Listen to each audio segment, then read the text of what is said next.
Another transmission from the dark. Brother from the Void speaking, and this is Tales from the Void. Tonight, we're walking the beat in Hive Kalitos with the Adeptus Arbites, where a quiet morning is the kind of myth people tell children to get them to stop crying.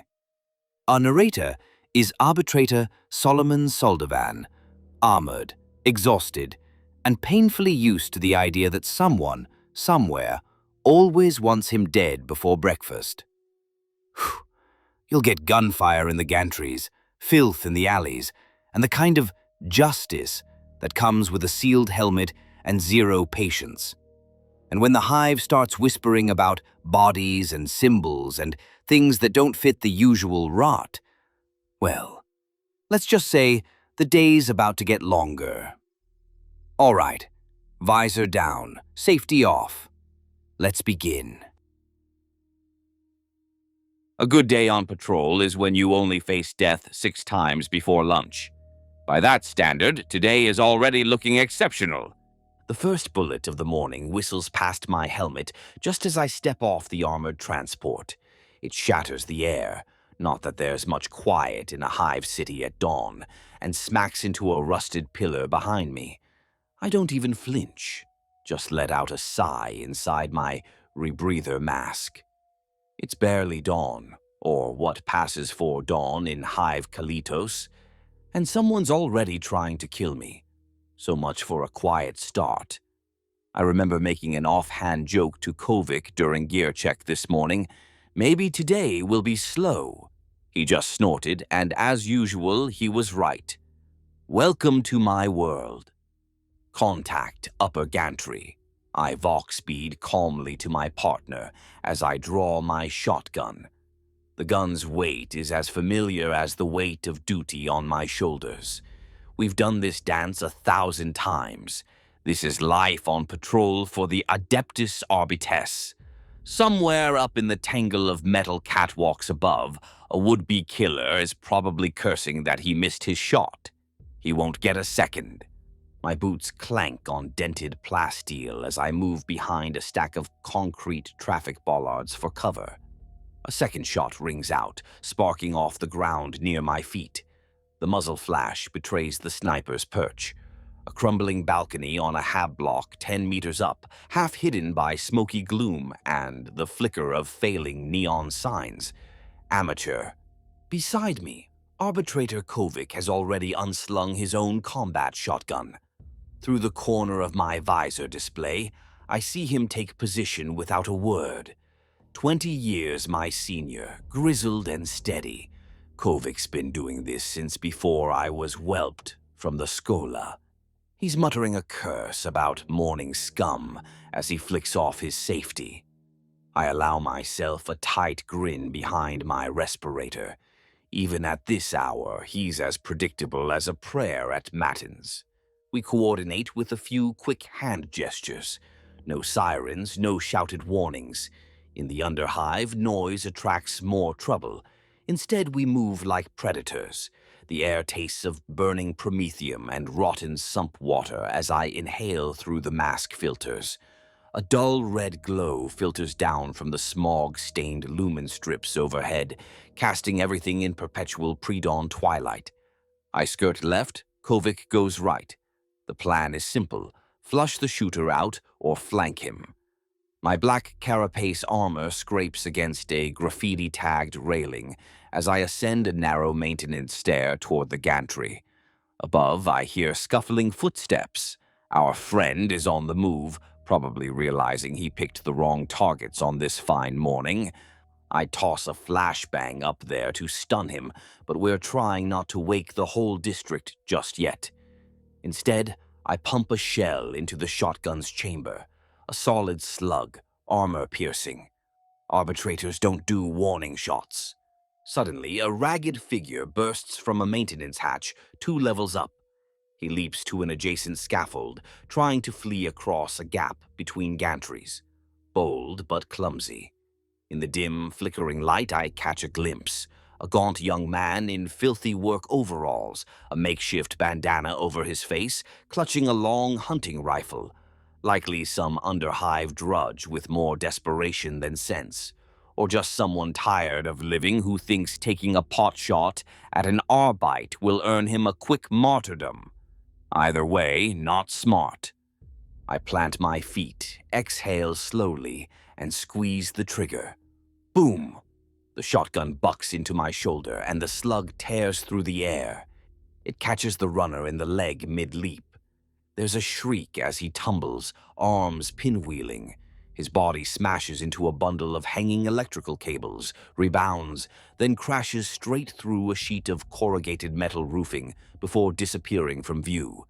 A half-second later, I hear a wet thud in the alley below. "Suspect down," I report dryly over the Vox. My heart rate didn't even spike. The armor's auto systems confirm that with an amused green icon on my visor display. I've stopped noticing those readouts. In the hive, fear becomes background noise, just like the constant machine hum and distant screams. Kovic's voice crackles in my ear. Moving in to secure. Always efficient, that one. I make my way back down, boots ringing on the iron steps, and meet him at the base of the alley. The smell down here is ripe, a noxious cocktail of leaked lube oil, human waste, and decay from piles of uncollected trash. With a wet crunch, I realize I've stepped in what's left of the shooter's right leg. He lies twisted among garbage, whimpering, a pool of dark blood spreading beneath him. Miraculously, he's alive. Barely. The fall broke most of him, and my slug took off his leg below the knee. He's shrieking something, half-coherent pleas or curses. It's hard to tell. My auto-senses dial back the volume, sparing me the worst of the noise. Kovic stands over the prone figure, the older arbitrator's shotgun still leveled. Our black armor and long dark coats make us look like specters in the gloom. The perp's eyes, one swollen shut, the other wide with terror, dart between us. He's younger than I expected, little more than a scrawny teen. Emperor, save me. A kid trying to play outlaw sniper. "Please," he gasps, a weak gurgling sound as he reaches a trembling hand toward us. The stub rifle lies bent a meter away. He must have lost his grip when he fell. He's unarmed now, just bleeding out and afraid. A coppery tang fills the alley from all that blood. I exchange a glance with Kovic. For a half-second, neither of us moves. There's a decision to make here. The law is clear. Attempted murder of an agent of the Lex Imperialis is a capital offense. By the book, we should execute him on the spot. A bullet to the head, case closed, no paperwork beyond a brief entry in the log. On the other hand, this wretch is as good as dead anyway.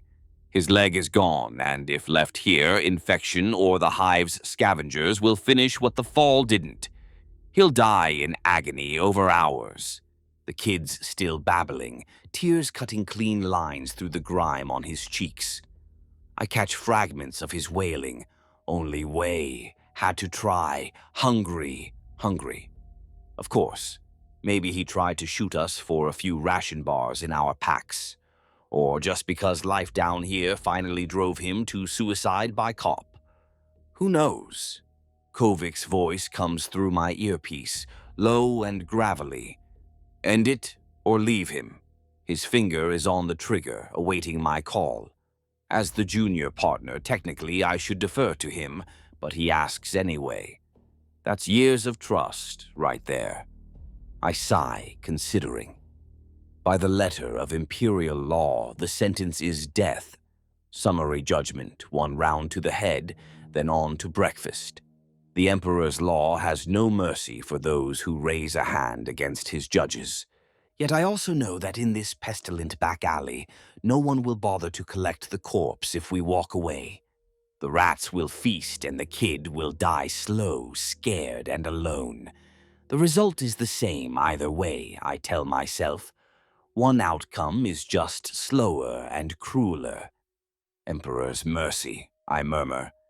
It's both a curse and a command.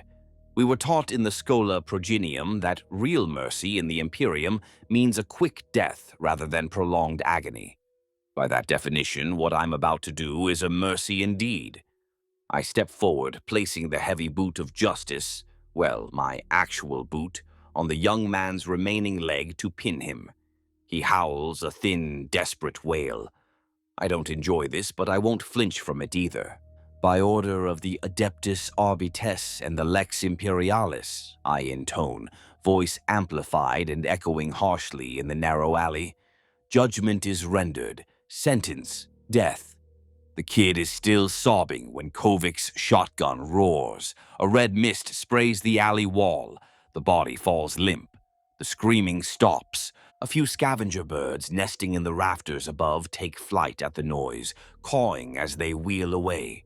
And just like that, it's over. One more soul dispatched in the Emperor's name before breakfast. Some days I wonder how many such executions it takes to keep the hive in line. Hundreds, thousands.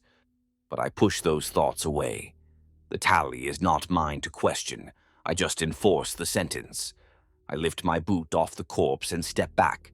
My armor's auto-systems already flush the gore from my greaves with a quick spritz of sanctified solvent. The sharp smell of chem cleaner momentarily overpowers the alley's stink. I glance at Kovik. Through his visor, I can't see his expression, but I know him well enough to guess it. The tight grimace of a man who just swatted a particularly annoying insect. No more, no less. Target eliminated. He speaks into the Vox, for the record. Arbitrator Kovik and Arbitrator Soldevan, continuing Patrol Route 17. Soldevan. That's me. I sometimes forget to introduce myself in these recollections, don't I? Arbitrator Solomon Soldevan of the Adeptus Arbites, at your service. Judge, jury, and, when needed, executioner. My partner Kovik and I have been walking the beat in Hive Kalitos for years now. And if this little incident is any indication, today is going to be another long, bloody day in the life of the law. Kovik pumps his shotgun to eject the spent shell, then nods toward the mouth of the alley. We should get moving. Sector's waking up. He's right. Already I can hear the distant rumble of machinery coming to life, the clatter of massive conveyor lifts carrying workers to their morning shifts. Somewhere far above us, an automated servitor loudspeaker crackles to life, blaring a distorted litany about duty and productivity. The hive's morning catechism, reminding everyone that, yes, they're still slaves in this lovely tower of despair. I take a last look at the body sprawled in the trash. It's crumpled amid the garbage heaps, already indistinguishable from the filth. We leave it without ceremony. Sanitation, or what passes for it down here, might find him eventually and shovel him into a recycler. Or not. Either way, we have bigger concerns. Walking out of that alley, we emerge into a wider thoroughfare. It's more of a crack between looming habstacks than a real street, really. Above us, countless bridges, cables, and pipes form a tangled web, blocking out most of the sky. Not that you'd see blue if you could look up, just the toxic yellow haze that eternally cloaks Hive Kalitos. Now that the shift change is starting, the thoroughfare is stirring with life, if you can call these shambling figures alive. The hab workers shuffle out of their coffin apartments, heads down, shoulders hunched. Emaciated, gray-skinned, each one wearing the color-coded jumpsuit of whatever manufactory or guild they toil for. A flood of human misery drips down from the upper hive levels to pool in these streets every morning. Kovik and I stride through them, towering in our black Arbites armor. The crowd splits around us instinctively. Most avoid even glancing our way. A few shoot furtive, resentful looks when they think we're not paying attention. We are the Emperor's enforcers. To the Hab peasants, that makes us either saviors or devils. Usually both. One gaunt woman in a threadbare administratum smock clutches a small child to her chest as we pass, as if our mere presence means violence will erupt. Smart lady. Violence follows us like a shadow, and it's best to keep your distance. My visor display scrolls data as I survey the area. Ambient crime probability, 87%. Major threats, none immediate. A semi-helpful cogitator algorithm in our armor tries to predict the unpredictable. Useless for the most part, as if an arbitrator's menacing walk-by isn't already deterrent enough to most petty crooks. We turn onto Avenue Primus, a grand name for what is basically a moderately wider passage illuminated by flickering lumen-strips and neon holo signs for fungus beer and corpse starch rations. Here, a few market stalls are setting up for the day's trade. Haggard vendors hawk recycled junk, fungal meal cakes, and bootleg elho sticks, some probably laced with obscura. Noted, I'll have to send a patrol that way later. The smell of cheap grease, sweat, and burnt hive fungus wafts through the air, trying its best to overpower the ever-present chemical undertone. A cluster of ragged children scampers by, chasing a two-headed sump rat that squeals in their grubby hands. They freeze when they see us, then scatter like spooked birds. Only one boy lingers for half a second, just at the edge of my vision. I catch him staring up at us with huge, sunken eyes. I can't tell if it's awe or hatred. Before I can react or say a word, he bolts into a crevice between habs and is gone. I shake my head and continue on. Save your pity, I remind myself. This is how it has always been in the Hive.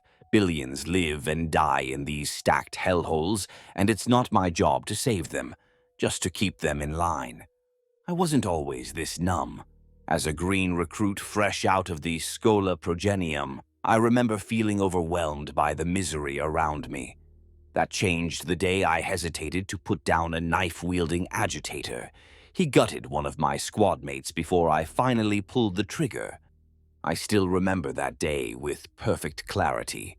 It was my first cycle on active patrol in a sump market, not unlike this one. We cornered a thief, just a scrawny kid, maybe 13 standard, eyes wild with fear. He had a rusty shiv. I thought I could talk him down, so I held my fire for a heartbeat. That heartbeat cost Arbitrator Rees her life. The boy lunged faster than I anticipated, slashing her throat open before either of us could react. I can still see the arterial spray across the alley wall, hear Rees's wet gurgle as she went down, clawing at her neck.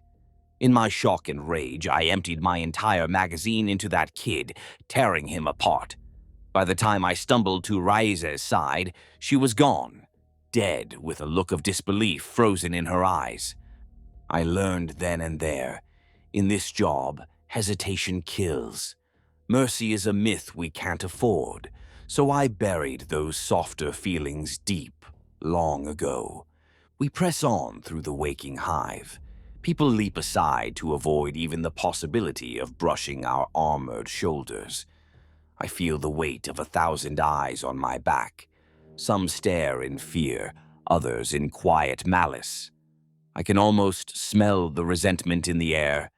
It smells like a sewer, though to be fair, everything smells like a sewer down here. We pass a mural on a cracked plascrete wall, a faded depiction of the God Emperor, haloed and stern, holding massive scales of justice. Someone has scrawled graffiti under it in dripping red paint. "Where is he?" Followed by an extremely unflattering obscenity about the divine emperor. Charming, some underhiver with more courage than sense. Kovic notices it too, his posture stiffening. He growls under his breath, "Should flog whoever did that." I couldn't agree more. A little public flogging would remind people that sacrilege has consequences. He doesn't break stride, though. Vandalism of imperial iconography, technically a crime punishable by servitor conversion, or worse. But again, priorities. If we stopped for every heretical scrawl, we'd never get anywhere. Precinct Fortress 27, our next stop, and my personal slice of holy ground, sarcasm fully intended. Up ahead looms the familiar bulk of our Arbites stronghold, jutting between hab-block towers like a black fang in a jaw of rotten teeth.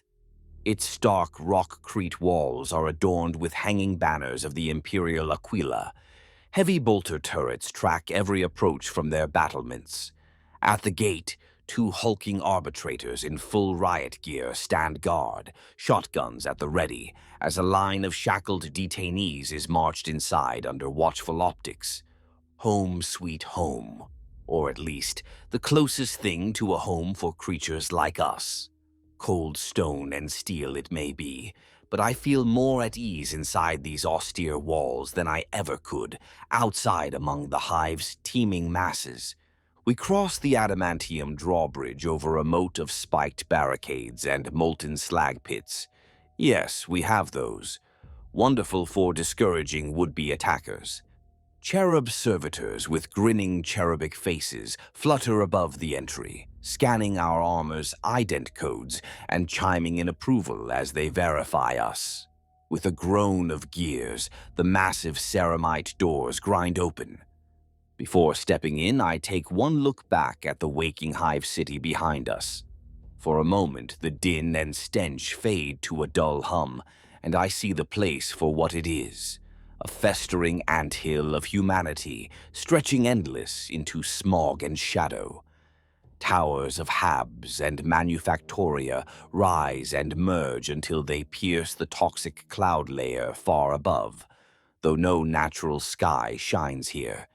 Each spire is a world unto itself, the base swarming with the gutter-born, the mid-levels grinding with ceaseless industry, the apex sealed away for perfumed nobility. Hive Kalitos is ancient, built on the bones of hives before it, layer upon layer for millennia. Surrounding the city lie the ash wastes, toxic deserts of industrial runoff and ash. Not that most inhabitants have ever glimpsed the outside world or the sun beyond. They live and die entombed in this metal hive. The hive likely holds tens of billions of souls, packed in filth and squalor, beside pockets of decadent splendor. Lives that, if left unchecked, would devour one another in an orgy of chaos and desperation. It's happened on other worlds, whole hive cities erupting into revolt and dragging their planets into ruin. Not on my watch, not while I stand. I clench a fist, feeling the scar tissue on my knuckles pull tight under the glove. Some days that oath to keep this sinking hive afloat just a little longer in the sea of madness is the only thing that keeps me going. "Sol, you coming?" Kovik's voice snaps me back. He's already passed through the gate, holding it for me. I nod once at the hellscape beyond and mutter, "The Emperor protects." Maybe it's a prayer, maybe it's a warning. Then I step inside the fortress as the great door thunders shut behind us, sealing the hive's chaos outside, for now. Inside, the precinct is all harsh white light and chilled recycled air. Filtered, purified, almost clean compared to outside. My visor adjusts to the brightness of lumen globes humming overhead. Skull-faced servitors glide past carrying data slates. A few junior arbitrators snap to attention as we pass, saluting. I give them a curt nod. I probably look like hell, boots caked in alley muck, a drying smear of blood across the aquila on my chest plate from that execution earlier. Nothing they haven't seen before. We clear a security checkpoint, more for show than anything. If someone unauthorized made it this far, alarms would already be blaring. A scanner cherub flutters around us, verifying we're not bringing in any unsanctioned weapons or contraband. Everything we carry is very much sanctioned, of course. Beyond that is the central hall, where a colossal steel aquila dominates the far wall behind the duty officer's station. Rows of holding cells line one side. I hear moans and occasional screams from within. evidence that interrogations are in full swing, music to my ears. A heavy clank of metal claws on floor panels draws my eye. A cyber-mastiff unit lopes past, a half-canine, half-machine hound guided by its arbitrator handler. The cyber-mastiff's augmetic snout sniffs the air, detecting the scent of fear and blood from the cells, and it lets out a low, synthesized growl. Just another morning at the courthouse. We approach the duty desk where adjunct adept Keeler, an administratum toady with a cogitator implant over one eye and the personality of a lobotomized servitor, presides over piles of paperwork. He's glaring at a stack of forms as we stride up. Without even looking up, he nasalizes, "Report, arbitrators." Kovic steps forward and slaps down a data slate with our early patrol log. Patrol Route 17 initial sweep complete. Incidents: 1 attempted assault on officers, suspect deceased. 1 assault on magistratum enforcers, suspects remanded to local custody. No arbitrator injuries or significant developments. He recites it briskly like he's reading off a shopping list. I let him handle the formalities. Writing reports bores me to tears, and he's far better at it. Keeler snatches up the slate, his bionic eye whirring as it scrolls through the text. "Very well," he sighs. "Units Theta 4 and Theta 7 have already gone out. You're to join up with Theta 4 for a second phase sweep in Sector 43B. Kovic and I exchange a quick look. Sector 43B, that's deeper in the lower hive, near the sump recycling plants. A lovely place where the air is practically chewy, and the locals make our friends up hive look like noblemen. Why are 2 patrol units needed there this morning? Specific reason for doubling up in 43B, I ask, trying, with limited success, to keep the annoyance out of my voice. Keeler sniffs, flicking to another slate for details. Multiple homicides reported overnight at Tertius Landing Hab Block. Magistratum request Arbites' presence due to possible unusual circumstances. He adjusts his wire-rimmed spectacles and quotes from the report in a monotone. Victims exhibited signs of ritualistic mutilation. Authorities suspect cult activity. That last part gets my full attention. Ritualistic mutilation, suspected cult involvement. Now that is worth postponing breakfast for. Finally, some action, Kovic mutters beside me. I can hear the grim anticipation in his gravelly voice. He lives to bust cultists, can't blame him. Keeler drones on. Theta 4 is en route to secure the scene. Your orders are to assist, investigate, and if it is cult activity, he pauses, letting a hint of distaste creep in. Eliminate the threat. Standard procedure. Identify if it's just a crazy underhive serial killer or an actual heretical cult. If the latter, root it out with extreme prejudice. I nod sharply. Understood. Arbitrators Soldevan and Kovic, proceeding to Sector 43B now. He waves a hand dismissively. Emperor guide you, he recites by rote, already focused on some cogitator readout. We turn to go, but he calls my name once more. Soldevan? I stop and pivot back. He's one of the few in here who use my full name. Must be something official. Yes? Keeler's organic eye finally meets mine. Judge Rorik will want a full debrief if this turns out to be a cult. You find something significant, report directly to him. I raise an eyebrow. Judge Rorik is the precinct high judge. He doesn't involve himself in field cases unless they have wider implications. A suspected cult definitely qualifies. We will, I assure him. With that, Kovic and I stride out of the hall toward the vehicle bay to gear up. As we walk, I flex my gloved hands, eager and a little uneasy at once. Cult activity in Hive Kalitos. It's been a couple months since the last major bust. I recall that one vividly. We broke up a chaos cult posing as a workers' union. Nasty fight. I've still got burn scars on my forearms from a witch's firebolt, and Kovic nearly lost an eye to a gutter shank grenade. Good times. If something new is brewing, we need to snuff it out fast. Left unchecked, a cult in a hive is like a virus in a void ship. It spreads, corrupts, and eventually consumes everything. And then you're left with nothing but a dead hulk full of horrors. Not on my watch. In the armory, we trade our standard patrol kit for heavier equipment. By late morning cycle, we've assembled a strike team of 8 arbitrators, including Kovic and myself, plus a couple of cyber-mastiffs and 2 repressor APCs for transport. We arm up with the works. Combat shotguns loaded with executioner rounds, good for when perps try to hide behind cover. Shock mauls and suppression shields for close quarters. A flamethrower unit, because sometimes cleansing fire is the Emperor's own remedy. Shock grenades, and one of the lads, Brand from Theta 4, hefts a belt-fed heavy stubber in case things get really spicy. We're not playing around. In the briefing chamber, Judge Rorik himself addresses our assembled team. A towering man with a cybernetic jaw and 1 bionic eye, the flesh one lost in some riot decades past, Rorik paces in front of us like a caged lion. "I will make this clear," he growls. "This cult, these children of the new dawn, will not be allowed to take root in Hive Kalitos. You are authorized and expected to use deadly force to exterminate them.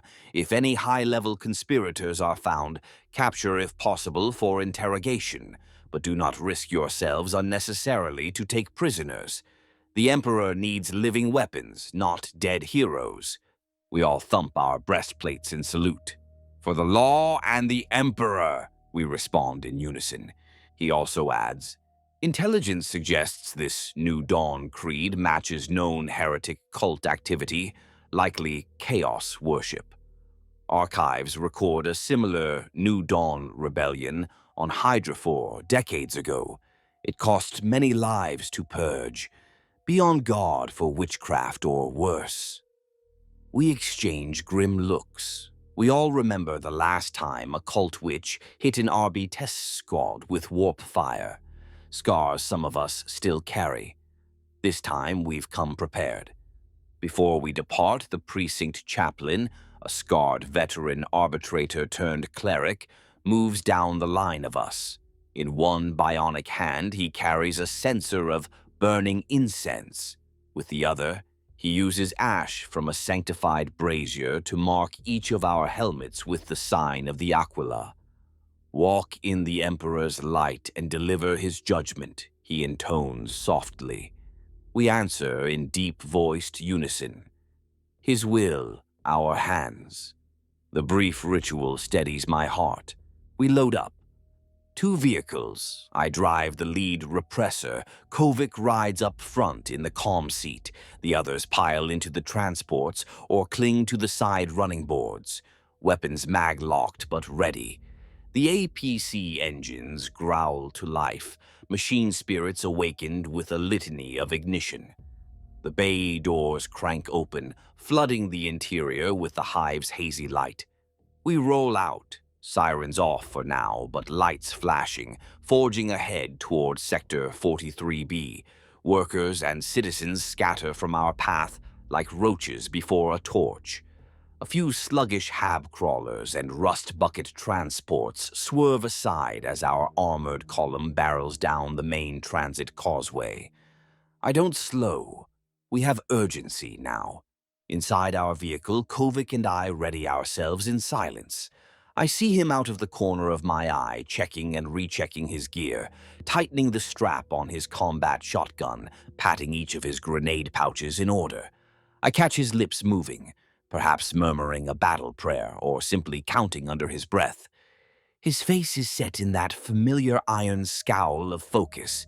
He seems deep in thought, and not the eager kind. Usually he'd crack a dry joke about the heretics wetting themselves knowing we're coming. The silence pricks at me, so I attempt to break it. "We'll nip this cult in the bud. Another day, another heresy crushed. I say, trying to sound confident. Sure, Kovic mutters after a moment, not even looking up from loading incendiary shells into his bandolier. The single word is flat, lacking his usual fire. An awkward quiet falls again. It's not like him to be this withdrawn on the eve of a fight, but there's no time to probe it now. Our repressor speeds through the arterial tunnels of the middle hive, lights flashing red against the steel walls. I weave around lumbering cargo haulers and clusters of on-foot laborers, blasting the horn to clear our path. As we race deeper, I thumb through the initial incident report on a data slate. 4 victims, all low-level hive workers from Sump Station 9, a waste processing plant. Bodies found at Tertius Landing Transit Junction in Sector 43B by a morning sanitation crew. Throats slit, chests cut open. Entrails arranged in some kind of pattern. Local enforcers responded and immediately flagged it as possible cult activity, which is why we got the call. I share the summary with Kovic over our helmet comm. He mutters a curse. Sounds like a cult, all right, or a rogue psyker with a flair for the dramatic. Either way, it's our jurisdiction now, I reply. I downshift as we spiral down a massive ramp to a lower level. The architecture around us grows more claustrophobic and older with every level we pass. We drive through vast support columns built centuries ago, crusted with decay. I spot ferrocrete blocks stamped with construction dates from millennia past. The hive literally built upon the bones of its former selves. With each layer abandoned and entombed below, the city's bowels have become a graveyard of past ages. I flick on our APC's Auspex array. The filtered air in the cabin grows staler as more pollutants seep in. My suit's rebreather hisses as it increases filtration. Piping and cable conduits snake along the tunnel walls like corroded arteries. Faded warning signs in high Gothic and low cant flash by. Authorized personnel only beyond underhive. We breach that unofficial border without a second thought, plunging into the depths. How many cults does that make this year? I muse aloud as we roar over a rickety bridge spanning a river of sludge far below. Kovic snorts. Officially or unofficially? Officially, this would be the 3rd confirmed. Unofficially, he trails off. We both know the truth. Unofficially, there are dozens of suspected minor cults we stomp out before they get this far. But 1 in 10 manages to slip through long enough to kill someone, like today. Hive's a powder keg, I mutter. All it takes is a spark. And some warp-crazed bastard with a book of heresy to light the fuse, Kovic finishes. It's an old refrain between us. We've seen it too often. We ride in silence for a minute, save for the rumble of our engine and wail of our horn as it echoes down the tunnel. My eyes flick to the small shrine on our repressor's dash, a tiny ivory aquila fixed there, and I send a quick, silent plea to the God Emperor for steadiness.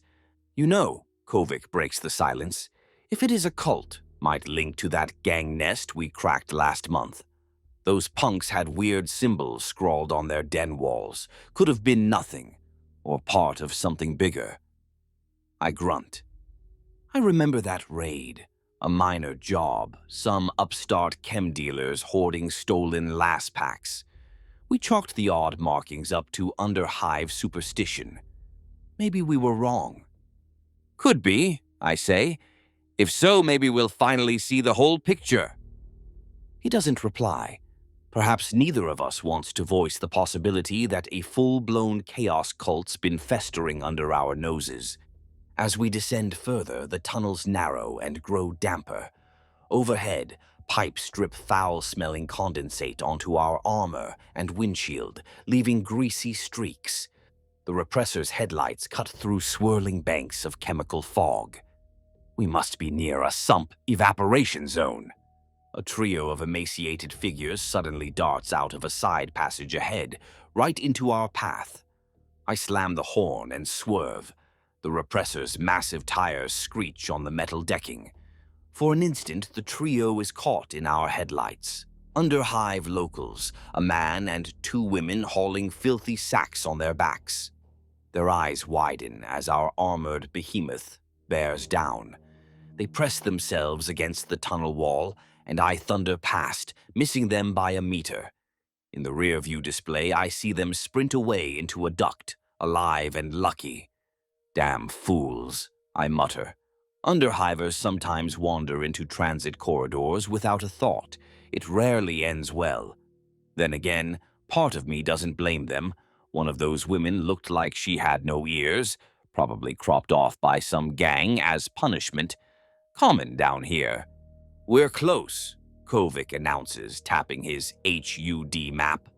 Junction 56C should be just around the bend. Sure enough, the tunnel widens into a larger access corridor. The blue flash of magistratum lights strobes up ahead. I ease off the throttle, the siren winding down, and bring our repressor to a halt behind a couple of battered enforcer patrol vans. Showtime, I say, more to myself than anyone, as we power down. We both double-check our weapons. I see Kovic chamber a round in his shotgun and prime a shock grenade at his belt. My own shotgun is loaded and ready. I slide my visor fully down, HUD icons glowing green for all systems. Whatever awaits us in that square, we're going to hit it hard and fast. Just another day on patrol.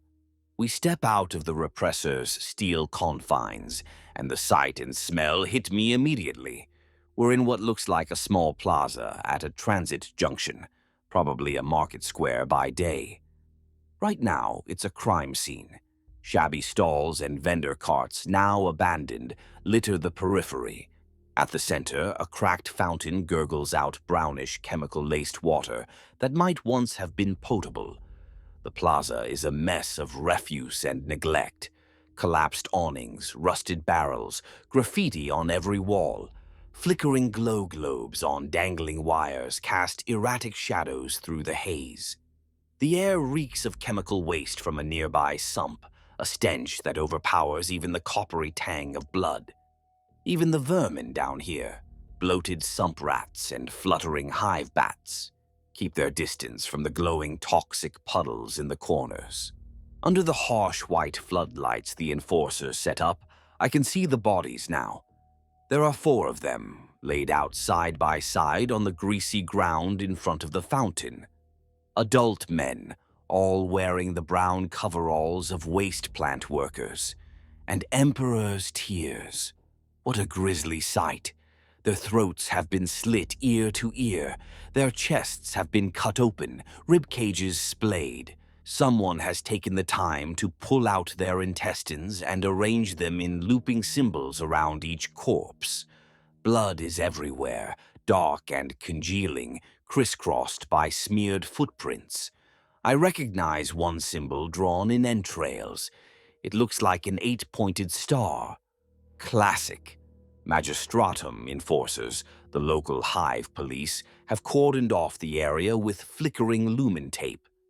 A handful of them linger around, looking uneasy and out of their depth. They're keeping rubberneckers at bay. A few clusters of ragged onlookers peer from behind corners and doorways, whispering among themselves.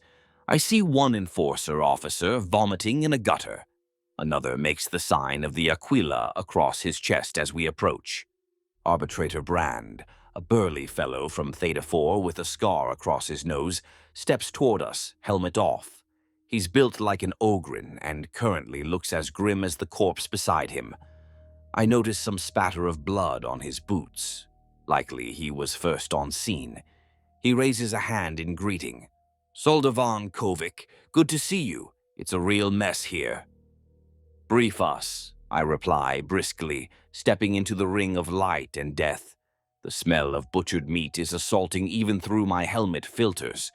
Brand grimaces and leads us closer to the bodies. Multiple homicides sometime during the last cycle. Locals reported screaming around mid-sleep shift. Magistratum responded first. When they saw this, he gestures at the gore, they wisely called us.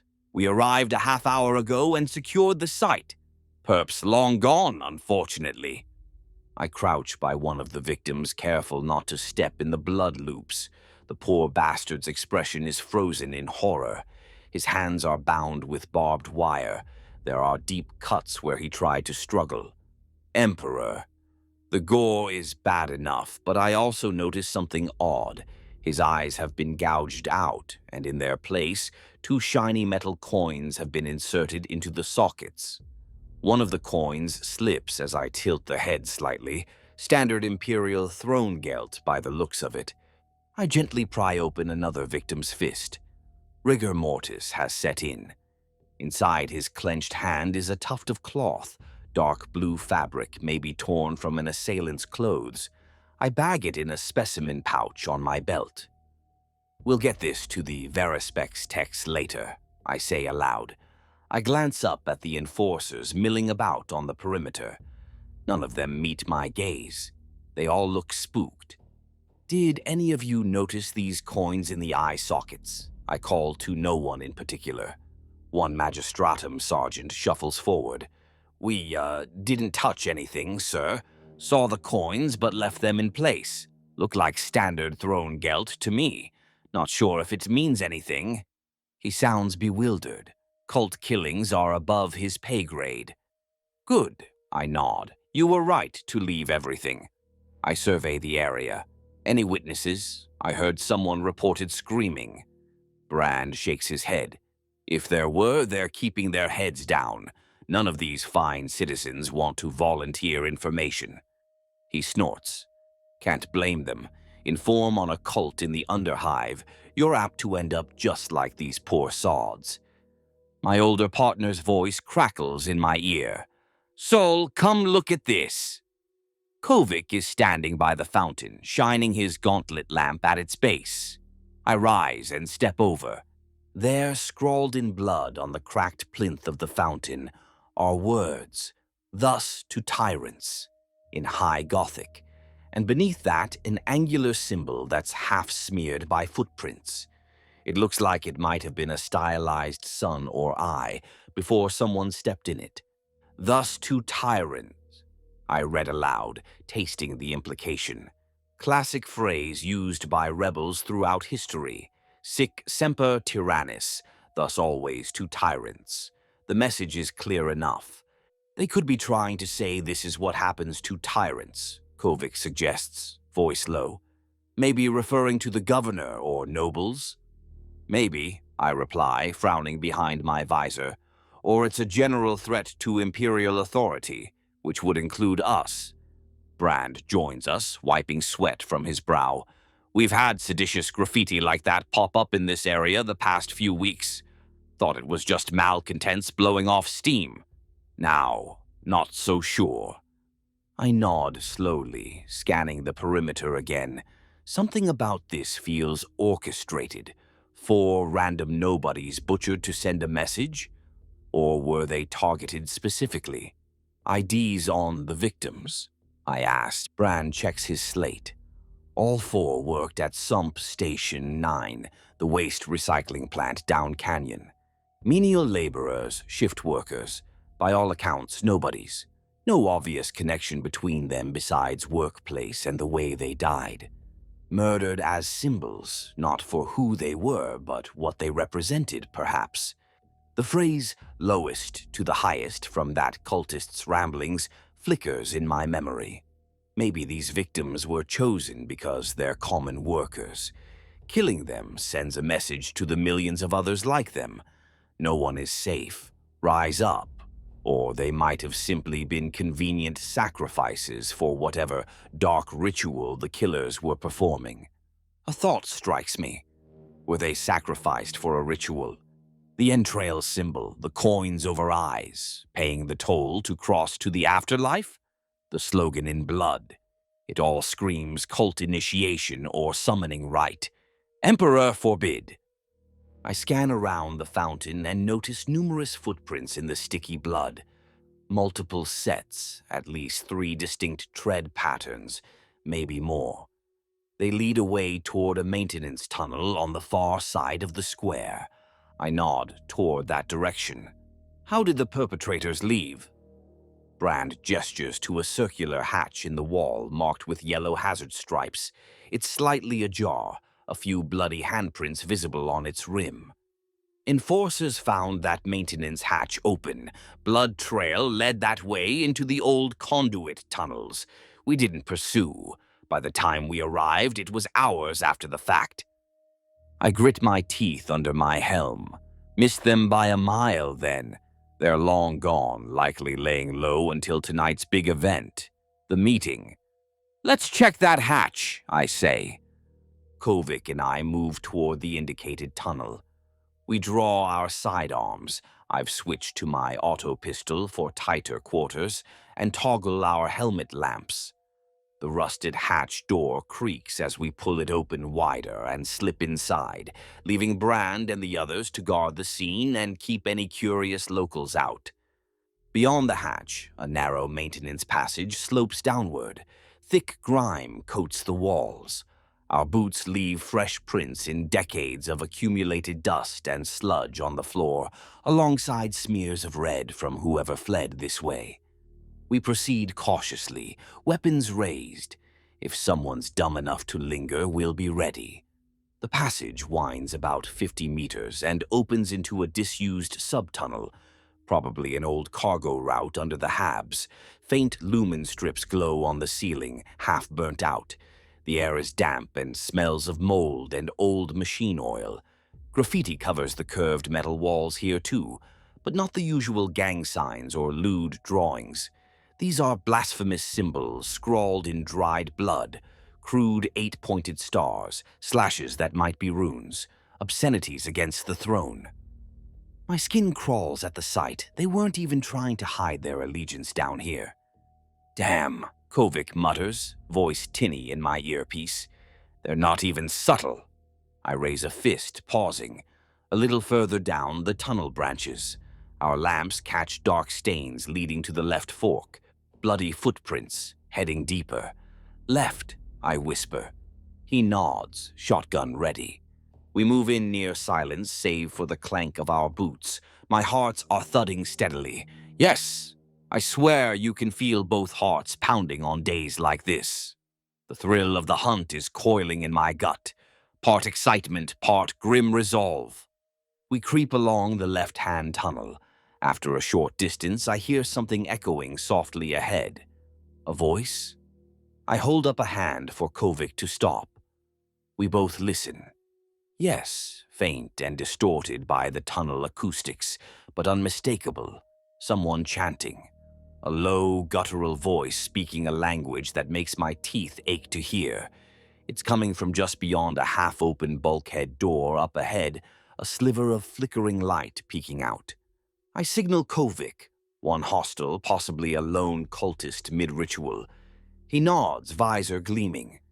This could be it. Maybe we've stumbled on one of them performing a rite, or a straggler left to guard something. Could be bait, could be a lone fanatic. Either way, it's not tea time in there.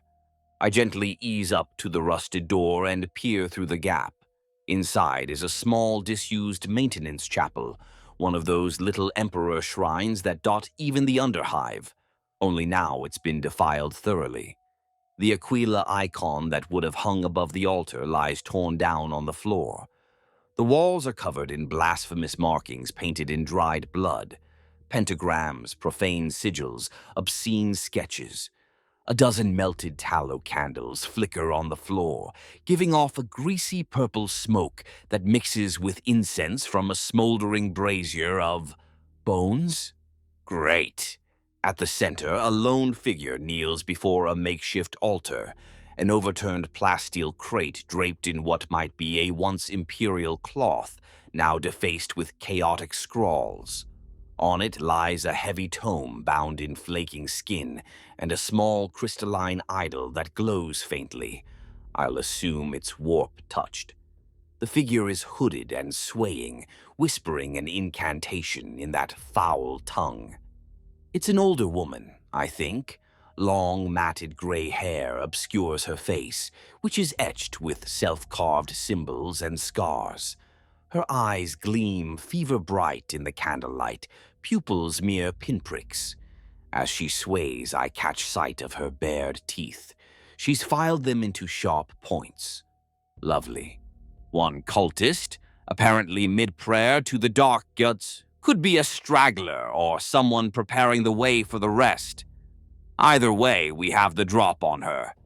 I exchange a quick hand signal with Kovic. Breach and takedown, non-lethal if possible. He primes a shock grenade in case she resists. I ready my shock maul in one hand, auto pistol in the other. On a silent count of 3, I slam the door open, and we rush in. "Freeze! Adeptus Arbites!" I bark, my voice amplified to a roar by my helmet vox. The hooded cultist spins around with a feral snarl. It's definitely a woman, her face lined and contorted with hate, eyes widened in wild fury. She hisses at us, revealing those filed teeth, and scrambles back onto the altar crate. In her gnarled hands, suddenly, is a stubby revolver that was hidden under her robes. She fires, crack, crack, 2 shots in our direction. One slug pings off my left shoulder plate, the other smacks into Kovic's chest armor and ricochets away. No penetration. Our carapace can stop pop gun rounds like those all day. Before she can fire a 3rd time, Kovic puts a bolt pistol round clean through her left knee. The explosive bolt shell detonates with a whoomp, practically severing her leg. She collapses with a wail, dropping the pistol. In 2 strides, I'm on her, kicking the revolver away and driving her down to the floor. She shrieks, flailing surprisingly strong limbs in defiance. Her nails rake at my shin armor uselessly. I slam my knee onto her chest to pin her scrawny frame and grab her arms, restraining them behind her back. Emperor, she's remarkably strong for such a withered crone, thrashing like a fish on a line, nearly throwing me off once. "Easy now," I growl, tightening my grip until I hear her shoulder joint pop. She howls curses in a mix of low gothic and something more foul. Doesn't matter. "You're done," I hiss, pressing her face into the dusty floor. Kovic looms over us, Bolter still trained on her in case she somehow slips free. He surveys the room quickly for any other threats. "Charming lady," he remarks dryly. The old heretic is still spitting and cursing up at me. Something about the false emperor and a coming dawn. I ignore it. "Cover me! I'll search her," I say. Kovic nods and keeps his weapon ready. Maintaining pressure on her with one knee, I pat down her ratty robes with my free hand. Around her neck, I find a pendant on a crude chain. I yank it off. It's a little amulet of a rising sun motif, cheap tin or copper. 8 stylized rays protrude, probably their cult symbol, a disguised chaos star. I pocket it for evidence. Inside her robes, I find a mess of crumpled pamphlets and papers.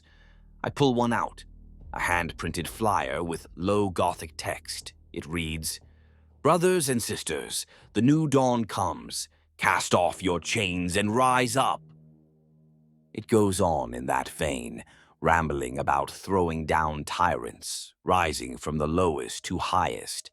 At the bottom, there are crude directions, a map of some tunnels, and a time for a gathering.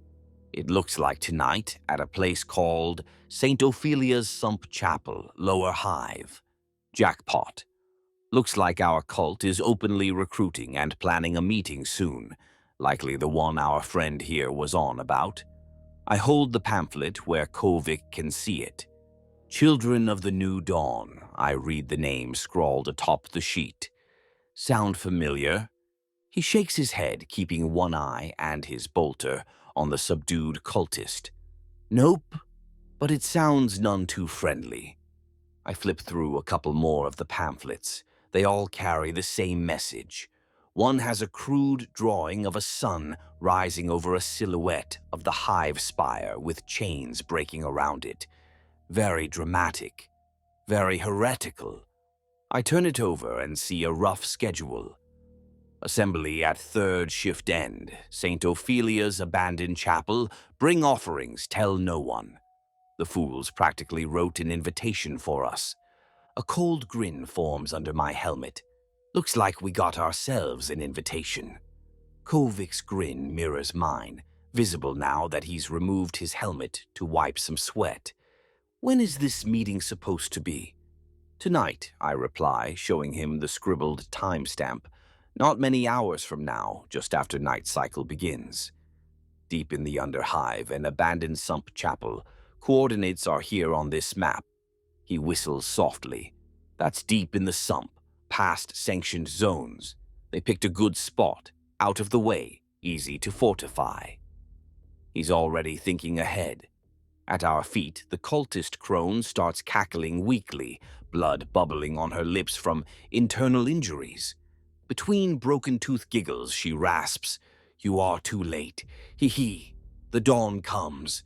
You can't stop it. The changer of ways has seen it. All your efforts are for nothing, corpse lover." I've heard enough cryptic prophecy for one day. I slam her head against the floor. Not enough to kill, just to knock the fight out of her. The laughter turns to a groan as she slips into semi-consciousness. Kovik leans down and gives her shattered knee a deliberate nudge with his boot. The agony jolts her back to alertness, eliciting an ear-piercing shriek. Through her sobs and ragged breaths, she spits, "We are Legion. We are everywhere. The hive will be cleansed. The false emperor's lapdogs like you will be. Broken." She devolves into hysterical giggles again, clearly in shock or utterly mad, likely both. He sneers and growls. How about a real answer? But it's no use. She's off in her own insane world. I've seen enough. She's not going to give us anything useful in the field. Kovik, call in a retrieval on this one. Let the Varispecs and interrogators pry the rest out of her skull. He nods and steps aside to signal the all clear and request a prisoner pickup. I keep the cultist pinned. She's devolved into weeping now, whether from pain or from realizing her grand dawn isn't coming. Out of morbid curiosity, I lean down and ask quietly, "Those murdered workers, why them? What did they do to you?" She rolls her head to look at me, one eye swollen, the other alight with delirium. She croaks, "They were fuel for the fire, needed their blood to send a message, to show the false ones that their time ends at dawn. All will serve the changer, all will burn. You'll see." Her voice trails into a lilting sing-song at the end. I feel a chill despite myself. The conviction of the truly insane can be unsettling, like we're listening to a voice not entirely her own. I smack the back of her head against the metal floor to end the conversation. She goes limp, finally knocked out cold. Enough of that nonsense. Kovik finishes his Vox call. "Theta 4 is sending a retrieval team for the prisoner," he reports. "ETA a few minutes. We should link back with Brand, update him, and prep for tonight." We haul the unconscious cultist up and drag her out into the passage, where 2 arbitrators from Theta 4 soon arrive to take custody. They slap heavy shock manacles on her wrists and a stun collar around her neck, standard procedure for witch types, to keep her docile. She starts regaining consciousness enough to hiss more obscenities until one of the arbitrators jabs a sedative into her. We make our way back to the plaza outside. Brand approaches, looking curious. "Heard you caught one." "Alive, yes," I reply. "A female, raving mad, calls her group the Children of the New Dawn. Ring any bells?" Brand rubs his stubble. "No, that one's new to me. I can run it past our archives later, but nothing comes to mind." I hand him one of the pamphlets we found. His eyes widen as he scans the inflammatory text. "They're openly recruiting? Throne." "Apparently so," I say grimly. "They have a meeting planned tonight at an old sump chapel." I show him the hand-drawn map and coordinates. He lets out a low whistle. That's deep in the underhive near Sump Lake Theron. Almost no enforcer presence out there. They could gather a whole army and nobody'd be notice until it was too late. You'll need more than just 2 men if there's a whole nest. We're thinking the same thing, I reply. We'll call in a full strike team from the precinct. My tone makes it clear we already have. Brand nods approvingly. I'll hold things here, get forensics on the scene. Rorik will want this wrapped up neat. He lowers his voice. And watch your back down there. If they have half the numbers these pamphlets suggest they want, well, just be careful. Always, Kovic grunts, already checking his ammo. We leave Brand's team to handle the crime scene cleanup and slip back to our repressor. As I mount the driver's seat again, a feeling of urgency presses in my chest. It's not every day we manage to get a step ahead of a cult. We actually know where they'll be and when. This is our chance to take them all out in one hammer blow. On the drive back to the precinct to muster the assault team, I turn to Kovic. This feels big. He is uncharacteristically quiet for a moment, gazing out the vision slit at the passing tunnels. Then he nods slightly. Yeah, too coordinated for a bunch of random heretics. Pamphlets, planned meetings. Someone's organizing them. I voice the thought nagging at both of us. Someone smart, possibly someone high up. A cult pulling strings across different strata of hive society. It wouldn't surprise me. Heresy often reaches into lofty places. Kovic doesn't respond immediately. He just stares ahead as I maneuver through traffic. In the silence, I sense an undertone of worry in him that I rarely see. Perhaps he's pondering the same unsettling prospect. This could go all the way to the spire, maybe even involve a noble or high official. I tighten my grip on the controls until the leather creaks. Whatever it is, I growl, we'll stamp it out, root and branch, just like always. He finally speaks, softly. Yeah, we will. But his tone lacks conviction, which unsettles me. I glance over. He's absently tapping the pommel of his combat knife against his thigh, a habit he has when lost in dark thoughts. You okay? I ask, stealing a quick moment to study him. His face is partly shadowed under the red interior lights, but I can see the furrow in his brow. He forces a chuckle. Yeah, just my damn knee acting up. He shifts, rotating his augmetic knee joint with a faint whir. He took a bullet to the leg a year ago, got a plasteel kneecap out of it.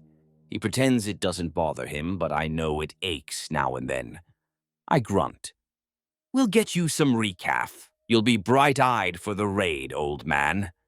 Who you calling old whelp? He retorts with a faint smirk, a flash of his usual self. I can still outshoot you any day. I snort and manage a grin. These little exchanges keep us sane, remind us of countless nights we've seen through together. But as I refocus on the tunnel ahead, I can't help but notice he lapses back into silence, that earlier shadow returning to cloud his features. Something is eating at him, but I brush it aside. We're about to have a lot more on our minds. Back at Precinct 27, things kick into high gear as described earlier. By late afternoon, our strike force is formed and briefed. Rorik's orders still ring in my ears. Exterminate them. We load up and depart just before Hive night falls, racing toward the coordinates we obtained. Hive Kalitos' artificial daylights are fading to twilight as we descend into the underhive once more, this time in force. Our convoy rumbles through access tunnels and then through natural caverns of corroded metal and collapsed infrastructure. Sector 56Z, Sump Lake. Theron, the map overlay, reads as we approach the location. An old chapel dedicated to St. Ophelia, down near the toxic Sump Lake on the Hive's ground floor. We park the vehicles a couple of blocks away to avoid tipping off anyone with engine noise. The last stretch we do on foot, moving through a warren of decrepit corridors lit only by our helmet lamps and the faint bioluminescent glow of fungus on the walls. The surroundings are nearly pitch black, save for distant glows of barrel fires and the occasional green chem light marking a scavenger's path. Overhead, moisture drips steadily. The rain of the underhive, condensation of countless leaking pipes above. Our target, St. Ophelia's Sump Chapel, comes into view around a bend, a domed structure half sunken into sludge, its once white pillars stained brown with time and filth. An enormous aquila relief over the entry has been defaced with what looks like an X slashed through it in paint. No obvious sentries posted outside. Perhaps they think no one could possibly disturb them down here, or they trust secrecy to be their guard. Fools. We fan out and take up positions behind the cover of rubble and scrap piles. I quickly survey the situation. The chapel's heavy plasteel doors are slightly ajar. Candlelight seeps through. I see shapes moving inside. My helmet audio picks up a muffled chorus of voices chanting or singing some discordant hymn. There must be a decent number of them in there. Our plan is set swiftly. Brand will lead 5 arbitrators through the main entrance with a breaching charge and stun grenades, drawing attention. Meanwhile, Kovic and I, along with young arbitrator Hale and 1 cyber-mastiff, will slip in via a side breach we spotted, a gaping hole in the chapel's east wall, likely from structural decay, to flank the congregation. Classic hammer and anvil. I trust Kovic implicitly on tactics like this. He's saved my hide with clever flanks more than once. We share a quick nod as we peel off toward the dark side of the chapel. We stack up by the breach, which is covered by a sagging tarp and some scrap. I can hear the voices clearly now, a man's ringing voice speaking passionately and a crowd murmuring assent. Sounds like we arrived just in time for the sermon. Seconds away, Brand voxes over the team channel. We all tense, final weapon safeties clicking off. I draw a flash grenade with my offhand, primed to toss in as soon as the front charge blows. My shotgun is loaded with a mix of executioner and shredder rounds, good for unarmored flesh. Kovic has opted for his bolter and a shock maul for close work. I catch a snippet of the speech echoing from within. Ho! Cast down your oppressors. From the lowest to the highest, we will burn them out. The new dawn rises. Boom! The front doors erupt inward in a shower of splinters and shrapnel as our breaching charge detonates. Simultaneously, multiple crack-thum concussions echo as our flashbangs and stun grenades sail inside and detonate. The entire chapel is lit in momentary searing white, and the thumping shockwave rattles the ground. Kovic and I tear down the tarp and slip in through the breach with Hale and the cyber-mastiff right behind. We emerge into the side of the nave amidst confusion and disarray. The scene inside is chaos, lit by the strobing afterglow of flashbangs and the flicker of candles knocked askew. A congregation of maybe 30 cultists was gathered here. Now most are reeling or covering their eyes, utterly stunned by the sudden assault. They range from filthy, hab-clothed laborers to a few who look like they might have been minor clerks or guilders, wearing tattered remains of quality clothes. Chaos is a great equalizer of fools.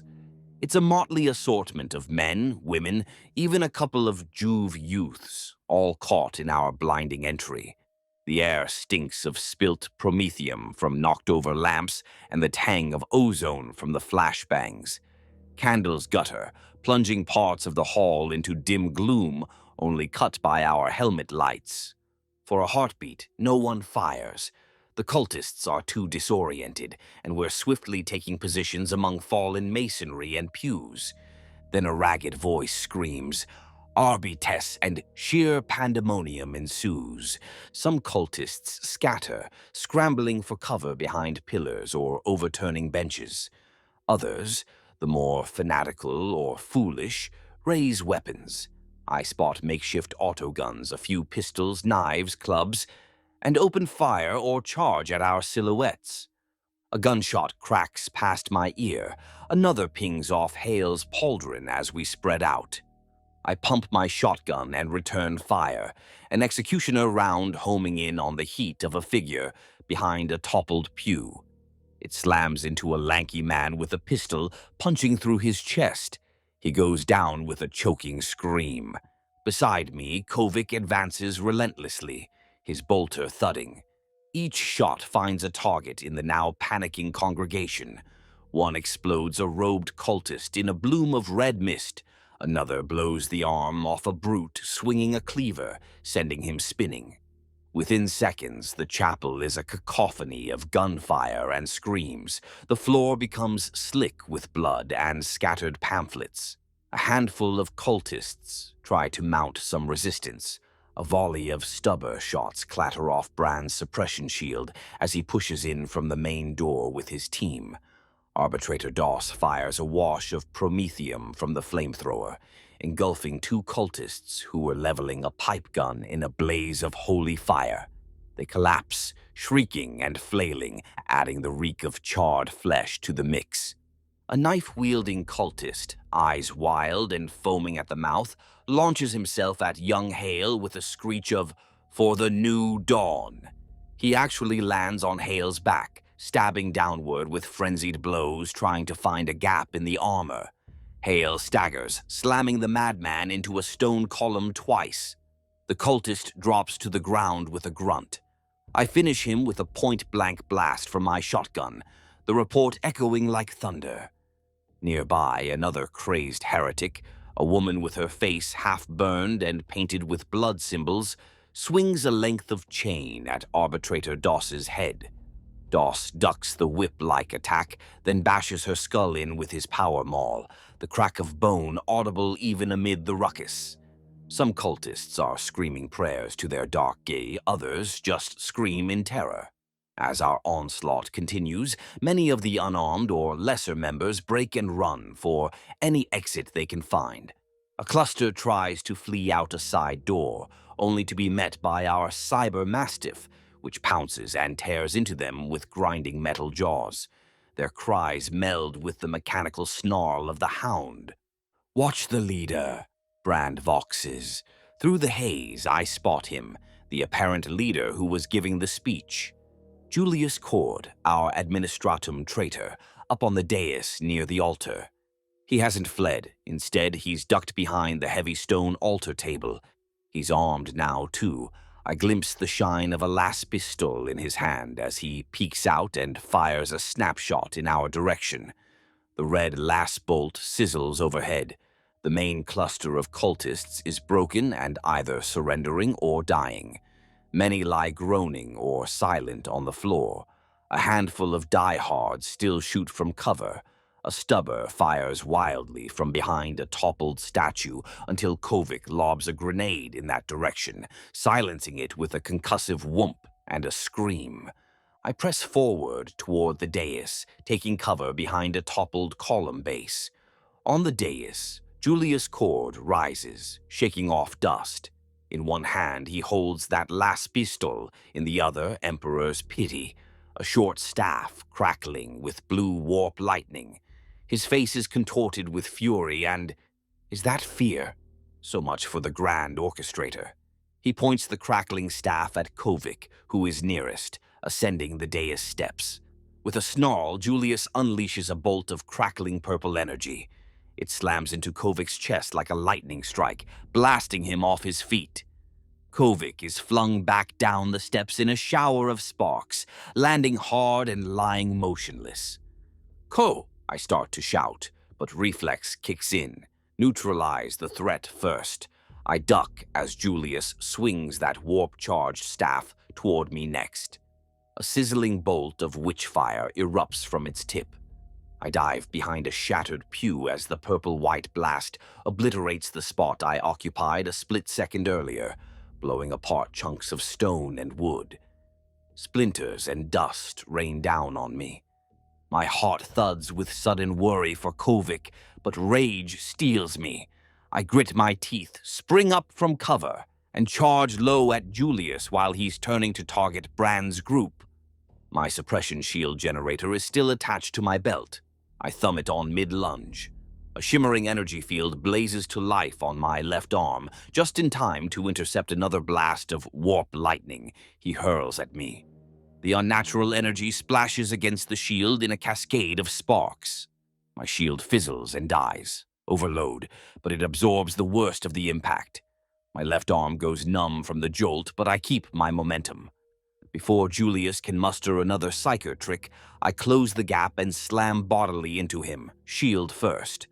We crash against the stone altar. His staff clatters from his hand, the crackling lightning along it sputtering out as it rolls away. Julius Cord, once deputy factorum of this hive, is now at my mercy. He thrashes surprisingly strong in his desperation. I drive my shock maul into his gut and trigger it. The power field sends blue tendrils of agony coursing through him. He convulses, spittle flying from his mouth as he gasps. His fancy administratum coat is smoldering where the maul contacts it. The laspistol tumbles from his grip. I seize his ornate coat collar and slam him face down onto the altar top, right atop his blasphemous tome and idol. Candles spill and gutter around us. Julius Cord, by authority of the Adeptus Arbites, you are under arrest for heresy, sedition, and mass murder. I snarl, breathing hard. He struggles feebly, wheezing. I wrench his arms behind him and clamp my manacles onto his wrists. He's caught. Kovic, Emperor be praised, is moving again. I see him sit up unsteadily at the base of the dais, shaking off that blast. His armor absorbed most of it, looks like. Even so, he might have a few broken ribs. I see him wince as a medic arbitrator helps him up. Julius, face pressed to the cold stone altar, starts laughing, a wet, hacking chuckle. You have no idea what you've done, he spits between bloody teeth. Shut it, I growl, forcing his head down. I'm in no mood for villainous monologues. Nearby, two arbitrators haul the captured magistratum enforcer traitor, the one we spotted at Julius's side, to his feet. The once enforcer is babbling, snot running down his chin. They made me do it. I didn't want to. Please, I have a family. Pathetic. He's bound and gagged swiftly.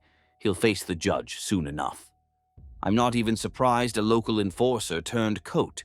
I've seen it before on other worlds and in this hive. We find corruption in the magistratum ranks all too often. It's one reason the Arbites exist, to police the so-called police. Julius hears the traitors sniveling and sneers despite being face down. Coward, he snarls at the enforcer. The Changer will feast on your soul for failing him. The cult leader's eyes are wild, one pupil blown from the shock maul hit, but he still manages venom. The traitorous enforcer whimpers in fear as he's dragged away. Julius then shifts those hate-filled eyes to me. He bares his teeth. Blind lapdog of a corpse throne, he hisses. You think this ends here? Change cannot be stopped. Kill me, and 10,000 like me will rise. Hive Kalitos will burn. Your whole rotten Imperium will fall. The Changer of Ways will watch it all crumble. He's practically foaming. I've heard enough. One of my comrades clearly has, too. An arbitrator drives the butt of his shotgun into Julius's gut, cutting off the rant. The man who fancied himself a prophet of revolution collapses to his knees, coughing and gagging. He's yanked up again, and two arbitrators begin hauling him off. A shock collar is snapped around Julius's neck for good measure. Even now, he tries to spew muffled curses about eternal change and our souls, until one of the team silences him with a stun prod to the back. He jerks and goes limp, finally quiet. I watch them drag the half-conscious ex-administrator away in shackles. There's no point exchanging words with the damned. We determine the guilty. We decide the punishment. That's our creed. His punishment will come soon enough. Sweeping the chapel, it looks like it's over. Bodies of cultists lie strewn in grotesque tableaus amidst spent shells and smoldering debris. The altar cloth caught fire at some point, and a small flame licks one corner of the dais. An arbitrator stomps it out. "Clear," someone calls. No cultists left standing. I count maybe a dozen survivors being herded together by my colleagues, bruised, bleeding, and disarmed, their hands on their heads or already in cuffs. These will be interrogated, then executed or sent to servitor conversion as deemed fit. Some are crying, others staring blankly in shock at the carnage that erupted around them. The floor is slick with blood and the stink of burnt flesh from those who caught Doss's flamer. I immediately move to Kovic's side. He's sitting on a broken bench, helmet off, sweat matting his gray hair. His chest armor is scorched and smoking from that psyker bolt, but it seems intact. It probably dispersed most of the energy. The Medici arbitrator on scene is running a scanner over him. He waves them off. "I'm all right," he grunts. Typical stubbornness. "Don't scare me like that, you old cog," I mutter, kneeling next to him. The relief in my voice is barely hidden. "I thought you bought it." He chuckles weakly, then winces, pressing a hand to his side, likely cracked ribs. "Not yet." "Throne, I've been hit worse. Emperor's not done punishing me with paperwork." I manage a dry laugh at that. Good, if he's joking, he'll live. I clap a hand on his pauldron gently. "We got the cult leader. It's over." He nods vaguely, but his eyes don't meet mine. Instead, he gazes off at nothing in particular. "Yes, over." There's a distant tone to his voice I don't like. His hands tremble slightly as he wipes soot from his bolter. He opens his mouth like he wants to say something more, but then a racking cough interrupts. "Gah, just smoke," he mutters when I move closer in concern. "You sure you're okay?" I ask softly. Up close, I see how pale he's gone beneath the grime, and not just from the blast. Something is weighing on him. He forces a tight smile that doesn't reach his eyes. "Good work, arbitrator." Arbitrator, not Sol or kid, so formal. It catches me off guard. I frown. "We did it together." At that, he actually turns away slightly. He busies himself picking up his dropped shotgun from the floor. I need some air," he mutters. I get a sinking feeling, remembering how quiet he was earlier. But there's no time to dig into it. More arbitrators are arriving to secure the site, and I'm being hailed for status updates. I leave Kovic in the capable hands of the Medici for now, assuming it's just physical strain, or maybe the adrenaline crash hitting him. Outside, in the sludge-strewn yard of the chapel, brand new prisoners are being loaded into transports. The traitor enforcer is among them, bound and gagged in the back of a paddy wagon. The few surviving cultists who aren't too injured are shackled and thrown in beside him. They'll all be interrogated at length soon. They're actually the lucky ones. Some of their fellows who survived the firefight are being put down right here due to grievous mutations or injuries. I see one of my arbitrators execute a limbless, gibbering cultist with a single round rather than bother hauling him up hive. I take a long breath of the foul underhive air. Beneath the acrid cocktail of chemical fumes and blood, there's a current of satisfaction, maybe, stirring in my chest. This was a bloody mess, but ultimately a victory. We stopped a dangerous cult before it could spark a hive-wide revolt or something worse. We captured its leader alive, an unexpected bonus. Judge Rorik will be very pleased. Possibly promotions or commendations in store for some of us. Not that I care much for medals. All I care is that the job was done. Emperor alone knows how many lives we saved by crushing this nest here and now, snuffing out their new dawn before it could truly rise. We gather our wounded, thankfully none are dead on our side, a rarity, and evidence. The profane tome and strange glowing idol from the altar are carefully packed up by a Verispex tech priest who's just arrived, both items placed in warded containers. They'll likely end up in an inquisitor's hands or a pyre. Our own casualties are minor. Hale's got a knife puncture in his shoulder that he's treating like a badge of honor, and Kovic, of course, got his bell rung by that witch bolt, but is standing, albeit gingerly. Within the hour, we're ready to move out. The cult site is secured, scorched, and marked for cleanup crews to purge thoroughly. As we load up, Arbitrator Brand claps me on the back. Damn fine job, Soldevan. That could have gone a lot worse. Drinks on me when we get back topside. He's grinning, adrenaline still high. I nod with a tired smile. I'll hold you to that. Kovic insisted on walking into the transport under his own power, though he groaned with each step. Stubborn groks indeed. I kept a watchful eye on him as we boarded. He met my gaze briefly and gave a faint nod.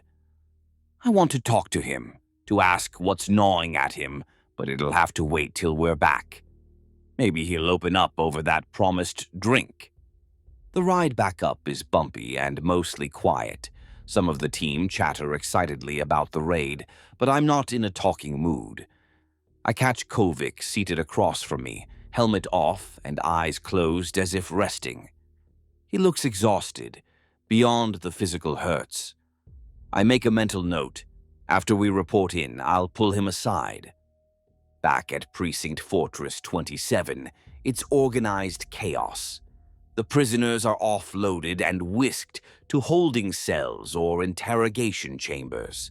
Julius Cord gets special treatment, a psi dampener hood locked over his head and a full escort of 6 arbitrators marching him to the fortified isolation cells deep within the courthouse. He'll be interrogated by specialists, perhaps even an inquisitor's team if they show up. But that's for tomorrow. In the main yard, Judge Rorik himself meets us, flanked by a couple of senior arbitrators. His one bionic eye, iris glows red in the twilight gloom. He gives our bloodied, tired group a rare, approving nod. Outstanding work, he says gravely. Textbook operation. You rooted out the heresy and delivered the Emperor's justice. Hive Kalitos owes you a debt. He clasps my forearm in a firm warrior's handshake. I simply nod. Praise from Rorik is rare and slightly uncomfortable, but I appreciate it nonetheless. He moves to Kovic, who stands at stiff attention despite the medicae fussing over his cracked ribs. Rorik claps him on the shoulder. Still bagging trophies after all these years, eh, Kovic? He says, almost smiling. I suspect a promotion recommendation is in order. Perhaps leading your own suppression squad someday soon. Kovic forces a thin grin and salutes. Just doing my duty, sir, he manages. His voice sounds normal, but I can see it in his eyes. Something is hollow there. Rorik, pleased and oblivious, moves on to bark orders about securing evidence and contacting the governor's office about this incident. As the judge turns away, Kovic's false smile falls like a dropped mask, leaving an expression of despair.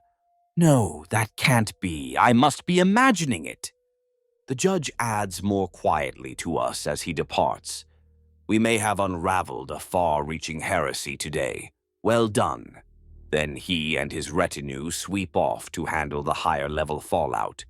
We know what that means. Paperwork and scrutiny, but also likely accolades. Perhaps a few of us will receive honors, a note in our service record that we nipped an insurrection in the bud. That's all fine. My mind, though, isn't on glory. It keeps drifting to Kovic. All through the debriefing with the judge and the evidence handover, I could sense something off in my partner. I've known the man most of my career. I've seen him banged up, furious, even frightened once or twice, but I've never seen him like he is now.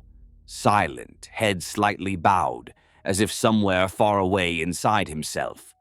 Hours later, after the adrenaline subsides and Medicaid patch up my side wound, just a shallow stab, more painful than dangerous, and we've given our initial formal statements, I finally get a chance to break away. They wanted me to rest.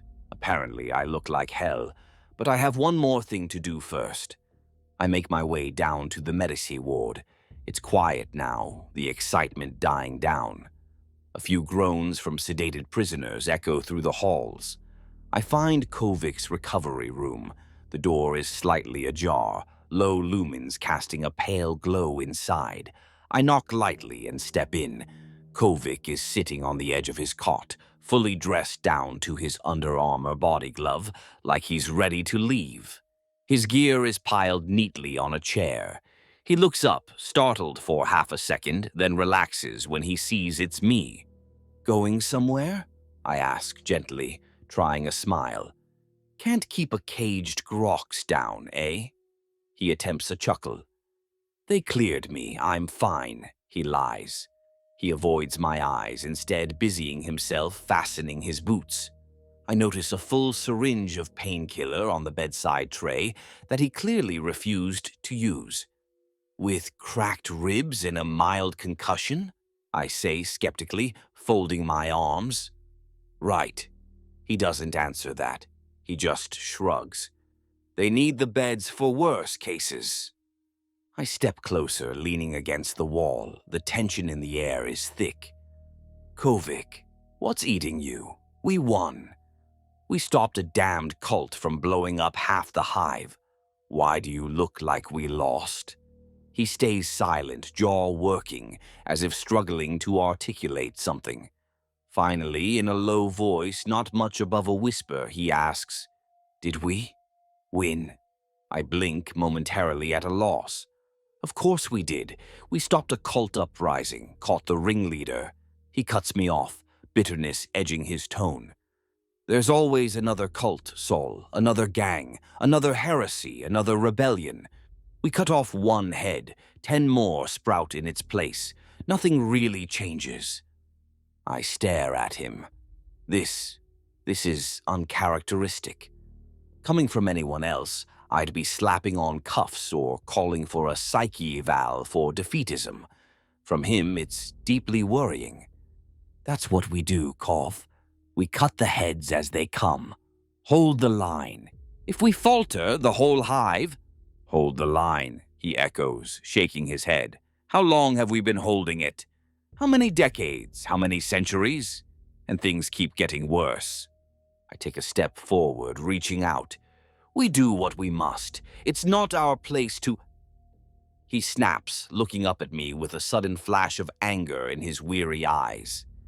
"Maybe it should be our place, Sol. Who else is going to question things? The common folk. They're too busy trying to survive. Us? We're too busy shooting them." I feel a chill.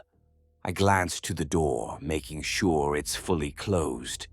The things he's saying, they're dangerous. "Kovic," I say carefully, keeping my voice low. "Tread lightly. That line of thinking is perilous." He barks a laugh, dry and humorless. "Perilous? To whom? The Holy Throne, or the bloated bastards who benefit from all this suffering?" I draw a sharp breath. The bitterness, the venom. It's not like him. Sure, he's grumbled about hive conditions and idiot nobles before, we both have. But this sounds like despair. I place a hand on his shoulder, both to steady him and to reassure. "Take a few days off. Go to the chapel, talk to the confessor. You'll feel better." He studies my face, and I see tears welling in his eyes. Emperor's truth. Tears. My stomach lurches. He gives that hollow laugh again. Solomon, ever the true believer. He smiles sadly, a tear trickling down his scarred cheek. You always were a better man than me. My mind is racing. This is beyond a simple morale dip. He's teetering on the edge of something truly dark. I have to pull him back. I drop my voice to almost a whisper, urgent. Kovic, listen. Whatever guilt or doubt you're feeling, it's the enemy talking. We all have dark nights of the soul. The Emperor tests us with that. You taught me that, remember? Doubt is a poison we must purge. He looks at me with profound sorrow. Perhaps I taught you too well. You don't see it, do you? Or you refuse to? See what? I ask, exasperated and fearful. All I see is my partner drowning in despair and talking damn heresy. At that, he suddenly steps forward and wraps his arms around me in a fierce, unexpected embrace. I freeze, utterly stunned. We're not the hugging sort, he and I. He's trembling slightly. He leans his head next to mine and whispers, voice cracking. I'm sorry, Saul. You deserved a better partner. Before I can fully register those words, I feel a sharp, stabbing pain explode in my side. I gasp and shove away reflexively. Kovic staggers back, and in his hand I see a bloody blade, my own combat knife, which he must have snatched from my belt during that embrace. He just stabbed me! For an eternal second, I simply stare at him, confusion and hurt surging through me more acutely than the actual wound. Kovic, I manage, pressing a gauntleted hand to the wet warmth blossoming beneath my ribs. Blood seeps through my fingers. It's not immediately fatal, I realize distantly. He struck a seam between armor plates, but low and to the side. Hurts like sin, but I'll live. Physically. He looks as shattered as I feel, eyes brimming and face contorted in anguish. He holds the blade loosely, as if disgusted with it and himself. His voice is barely a whisper. Run, Saul. Say I overpowered you. I can't stay here. My brain reels. He's not just despairing. He's deserting, going rogue, the one thing we swore never to do. That's death. He knows that's death. No, you're not doing this, I stammer, stepping towards him despite the hot pain in my side. He raises the knife again, hand shaking violently. Stay back. Please, I won't hurt you more, but I can't be part of this anymore. I won't stand by and watch it all continue, so I'll go somewhere I can't harm anyone. I realize what he means, likely vanishing into the underhive sump or the wastes beyond, to drink himself to death or let a mutant beast have him. Anything to escape this life. A cold spike of panic hits me. This is wrong. This isn't how it's supposed to go. Kovic, who taught me so much, who has been my brother in arms, my anchor. I can't let him throw his life away like this. I grit my teeth against the pain and slowly draw my sidearm. I can't let you go. He nods, almost imperceptibly, resignation in his eyes. I know. For a moment, all is silence but for our breathing. We stand a meter apart, me pointing my pistol at his chest, him holding that bloodied knife out in a trembling fist. Arbites issue sidearms don't have a stun setting. If I pull this trigger, I will kill my best friend. He sees my hesitation. A sad smile touches his lips. Your aim is better. Do it. It's the only way for you now. I feel tears blur my vision. My voice comes out a broken plea. Don't ask me to. Please. He straightens to attention as if on a firing line. His face gentles, a kind of peace washing over it. Better one of us than the commissars or inquisitors, he says quietly. You'll tell them I snapped, tried to kill you, and escape. You had no choice. They'll believe it. I made sure. He glances meaningfully at my bleeding side. Indeed, the evidence of his attack is clear, and with his earlier odd behavior, it'll be plausible. He's engineering his own death to save my career, my conscience, everything. My throat tightens with grief. I shake my head vehemently, tears spilling now. Kovic, Johannes. I use his first name for the first time in years. My voice cracks.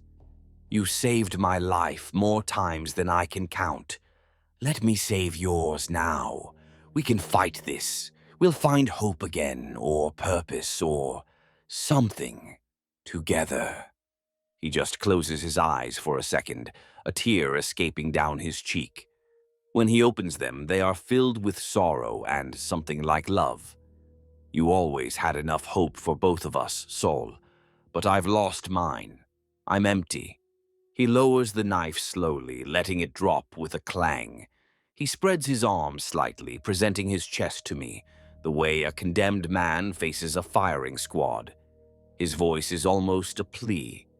Do your duty, arbitrator. My heart shatters. A sob catches in my throat, but I force myself not to lower my weapon. He's right about one thing. If I don't do this, someone else will, and likely in a much uglier fashion. The Emperor's justice is absolute. I can't change that, no matter how much this is killing me inside. Duty. I recall a fragment of the Lex Imperialis. Sententia aut executio numquam dubitant. The sentence and execution never hesitate. Emperor, give me strength, not for glory, but for mercy. I draw in a shuddering breath and steady my aim through sheer will. The gun feels like it weighs a ton. Kovic stands unflinching, eyes closed, face calm, waiting. I'll remember you, I whisper, voice broken. I'm already forgotten, he whispers back, almost too soft to hear. My finger squeezes the trigger. The bolt pistol kicks. The bolt shell punches into Kovic's chest, and a heartbeat later detonates. Blood splashes my boots and the wall behind him. He's thrown back onto the cot by the force, a gaping hole where his heart was. For a moment, I can't move. A thin wisp of smoke curls from the muzzle of my pistol. My hands are shaking violently now. Kovic's body slides limply off the cot to the floor with a dreadful finality. His eyes stare at nothing. I'm dimly aware of alarms blaring and pounding footsteps. The muzzle report in an Arbites precinct triggers automatic sensors, and security teams are already at the door. 2 arbitrators and a medic burst in, guns drawn. They take in the scene. Me bleeding and unsteady, Kovic. Kovic sprawled on the floor. I slowly set my pistol down and raise a hand, not in surrender exactly, but in a gesture of compliance. He attacked me, I manage hoarsely. My voice sounds distant and hollow to my own ears. Tried to escape. I had no choice. The words tumble out flat, mechanical, like I'm reciting a report. I suppose I am, already giving the official account through sheer instinct. They rush to Kovic's fallen form. The medic checks for a pulse, even though the crater in his torso makes it obvious. He looks up and meets the eyes of the others. Gone, he says quietly. Everything after is a blur. I'm helped to my feet by someone, an arbitrator saying something like, "Easy, we got you." A cloth is pressed to my side wound. Dozens of questions swirl. What happened? Did he go mad? Are you all right? I hear my own voice answering automatically. He snapped, started saying crazy things, tried to stab me. I had to. I trail off, but they're already nodding. My wound and the raving some of them overheard earlier will corroborate my story. A loyal arbitrator forced to put down his partner gone rogue. There will be an investigation, but I suspect it will quietly conclude Kovic fell to stress, or perhaps the influence of the cult's warp taint. Maybe I'll even get that commendation for preventing a compromised officer from doing further harm. Throne, what hollow irony. Hours later, or it might be days, time means little. After I've been stitched up and I've repeated my account in a formal debrief to a panel of stony-faced judges, I find myself alone. I wander without purpose and end up in the precinct's little chapel. It's the middle of the night cycle. The tiny shrine is empty, lit by a single wavering lumen candle. The statue of the emperor as the judge looms over the altar, gold scales in one hand, a sword in the other. Gaze stern but somehow compassionate in the low light. I sink onto a bench with a heavy clatter of armor. My helmet is gone. I vaguely recall leaving it in the medbay. The cold stone seat grounds me a bit in reality. I should pray for Kovik's soul if it might somehow find the Emperor's mercy, for guidance, for forgiveness. But I can't form the words. I just sit, head in my hands, and break down into ragged sauce. We're not supposed to cry. We're Arbites, embodiment of pitiless law. But damned if I can stop myself in this moment. Eventually, I sense a presence. The precinct confessor, an elderly ministorum priest assigned to our fortress, emerges from a shadowed alcove drawn by the sounds of grief. He's frail, draped in threadbare robes, bearing the aquila. A faint whir comes from the augmetic eye on his left side. He approaches gently and rests a liver-spotted hand on my shoulder. "Solomon, my son, do you wish to confess or speak?" His voice is soft, grandfatherly. I rasp out, throat raw. I don't know." He nods, easing himself onto the bench beside me with a sigh. "I heard a tragedy. We live in dark times when even the faithful lose their way." I nod numbly, not trusting my voice. The weight of everything sits on me like a slab of plasteel. He continues quietly. "Doubt is a poison. It can kill as surely as a bullet.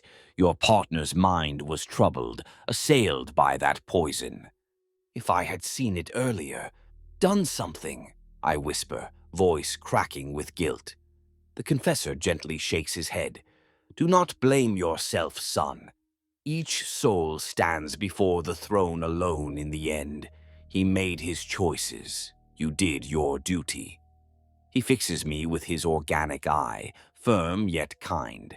"And you saved lives by doing so, unpleasant as it was." Duty. Yes, I did my duty. I know that intellectually. But Emperor, it hurts so much. As if reading my mind, the confessor squeezes my shoulder. Duty before heart. It is the Arbites way, the Emperor's way. A hard road, but righteous. I wipe my face, trying to compose myself. He said the Imperium doesn't deserve us," I murmur. It's the line that cut deepest, that still echoes in my head. The confessor's expression hardens just a touch. His judgment was clouded by heresy and despair. Of course, the Imperium needs us. Without the rule of law, humanity would devour itself or fall to Xynos and witchery. He leans forward, catching my gaze. "Never doubt that, Solomon. Not after this. Let this law strengthen your resolve. A lesser man might waver, but you must stand firmer than ever. In the Emperor's name." I draw a shuddering breath. His words have the ring of truth. On an intellectual level, I know he's right. The Hive, the Imperium, they're held together by people like me, doing the ugly work. I nod slowly. "You're right, Father." He offers a small, warm smile. "Of course. Now, shall we pray for your friend's soul? Though he strayed, we can beg the Emperor's mercy that in death he found some absolution." I swallow and nod. "Yes, please." We kneel together on the cold marble floor before the statue of the Emperor. The confessor begins a solemn litany. "Most holy God, Emperor, judge of all souls, we beseech thee, grant us strength to carry out thy law. In thy mercy look upon the soul of thy servant who faltered. If it be thy will, Forgive his transgressions born of despair. Purge the shadows that claimed him. His gentle baritone echoes softly. I bow my head, eyes closed, and manage to whisper the response that I've known since childhood. In service to your will we stand, in judgment by your hand we endure. As we finish the prayer, a hint of artificial dawn light begins to filter through a high-grated window. The hive's way of imitating morning. It falls across the Emperor's statue, making the steel scales glint. His face looks stern, but perhaps by the trick of the light, also understanding. Probably just my imagination. I rise, feeling not whole. I'll never feel whole again, I suspect.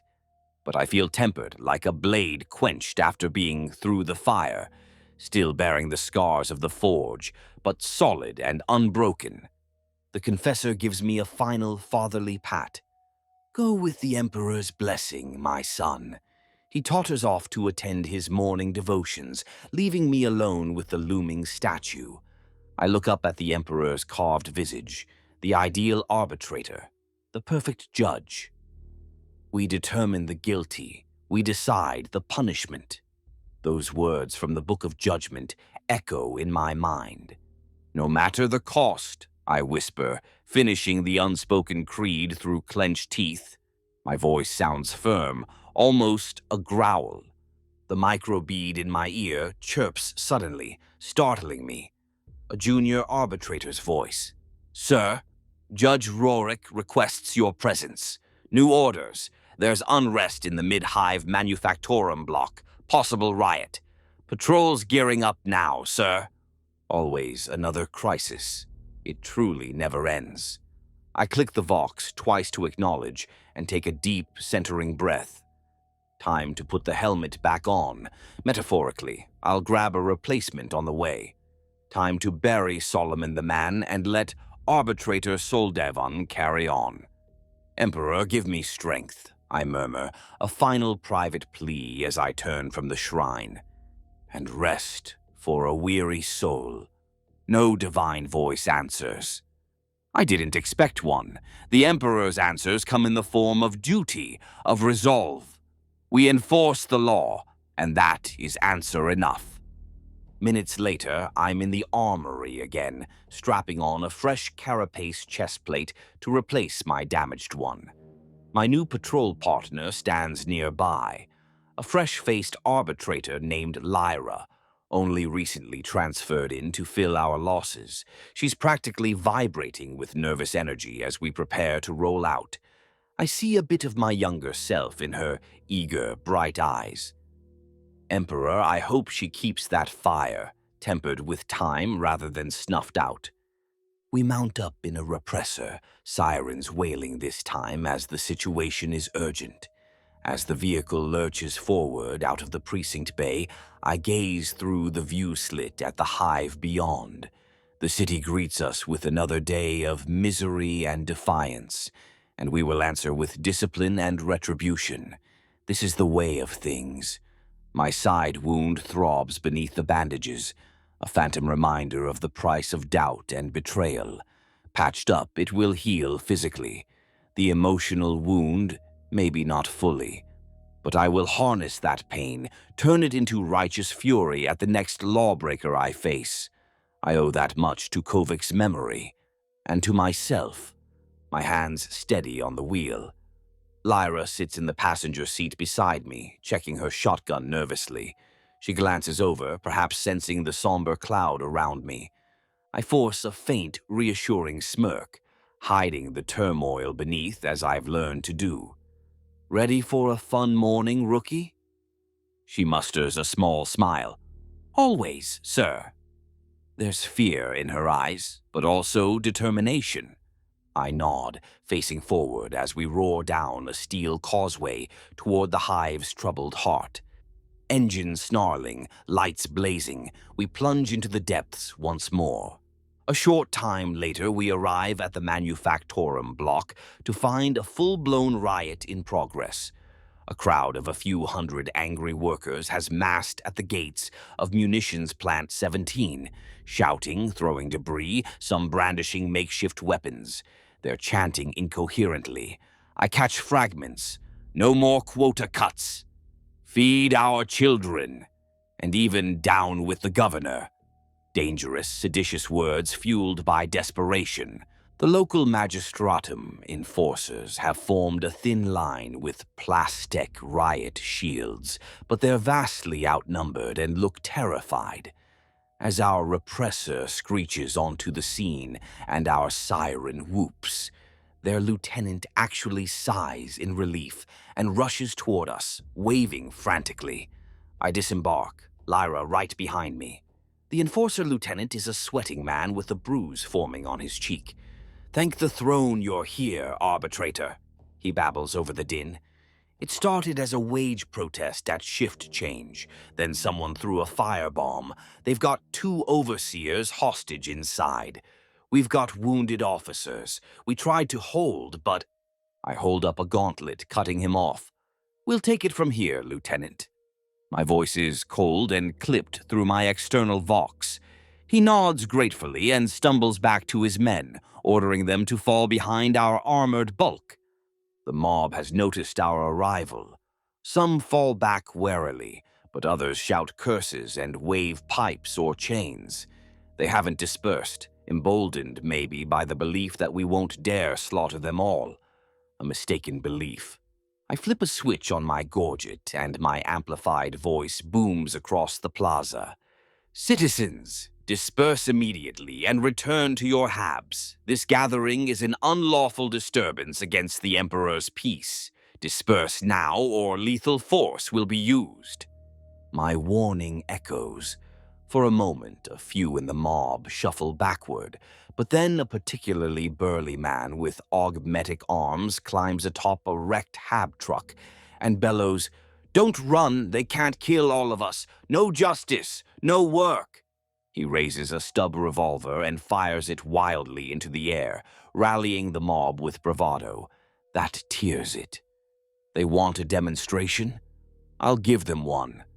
"Target the leader on the truck," I voxer to Lyra and the other arbitrators deploying from the second repressor.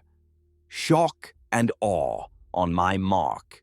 Before the rabble-rouser can fire again, I plant my feet and line up my shot. A single executioner round from my shotgun cracks out. The slug finds its mark, punching straight through the augmetic-chested leader's torso. He's knocked clean off the truck, hitting the ground with a heavy thud. A hush falls on the crowd as their champion spasms and coughs blood, a neat hole through his chest. That silence shatters a heartbeat later. Some in the mob scream and break for cover. Others roar in outrage and surge forward towards us, brandishing their weapons. A shot rings out and pings off my shoulder plate. A glass bottle filled with flaming promethium arcs overhead and shatters in front of our line, splashing burning fuel, a crude firebomb, dangerously close. "Advance," I command. We move in a wedge, shields up front, boots thudding in unison. A volley of bricks and scrap metal rains against our carapace and tower shields, clanging and bouncing off. "Flash out," one of my arbitrators calls. He lobs a stun grenade into the oncoming front rank of rioters. It detonates with a searing flash and deafening bang. Dozens of the rioters reel, clutching their eyes and ears. We hit them like a mailed fist. I drive my shock shield into the chest of a charging woman wielding a kitchen knife. She flies backward with a whoosh of lost breath. Lyra is just behind me on the right.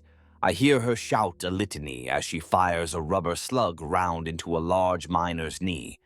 The man collapses, kneecap shattered, howling in pain. Our line plows through the disoriented first rank. An auto pistol goes off to my left. The shot sparks off the ground by my boot. I pivot and see a scrawny youth leveling a cheap auto pistol with shaking hands. My arm snaps up and I put a shock maul charge right into his midsection. He convulses and collapses, drooling and unconscious. Alive, maybe, but out of the fight. A hulking laborer swings a length of rebar at me, bellowing incoherently. The rod slams into my side. I grunt as the impact makes me step half a pace, but the armor holds. I rip the rebar from his hands and crack him across the jaw with my power maul. His jawbone gives way with a sickening crunch, and he drops like a sack of Grok's feed, blood spurting from his ruined mouth. The mob's initial fury is broken. Many turn and run, fleeing down alleys or ducking behind machinery. Our arbitrators press on, disciplined and methodical. A few persistent clumps of rioters try to make a stand, throwing rocks, even a few firing improvised zip guns. But they are met with overwhelming force. Doss unleashes a cone of fire from his flamer into a knot of rioters attempting to tip an enforcer vehicle. They disperse in screams as their clothes ignite. The smell of burned flesh and promethium mixes with the chemical air. To my right, Hale, his arm in a sling from the cult fight, but still on duty, fires a burst from his auto rifle above the heads of a group of rioters who were running toward a storage depot. They drop their makeshift weapons and scatter, terrified by the supersonic cracks overhead. Within minutes, the riot's spine is snapped. The remaining protesters, those not lying, moaning on the ground or slumped dead, are in full retreat, vanishing into the maze of the hive. I see some tossing aside their red protest armbands and blending into the onlooking crowds at the periphery, suddenly innocent bystanders. Typical. Area secure. I Vox speed to the team, breathing heavily inside my helmet.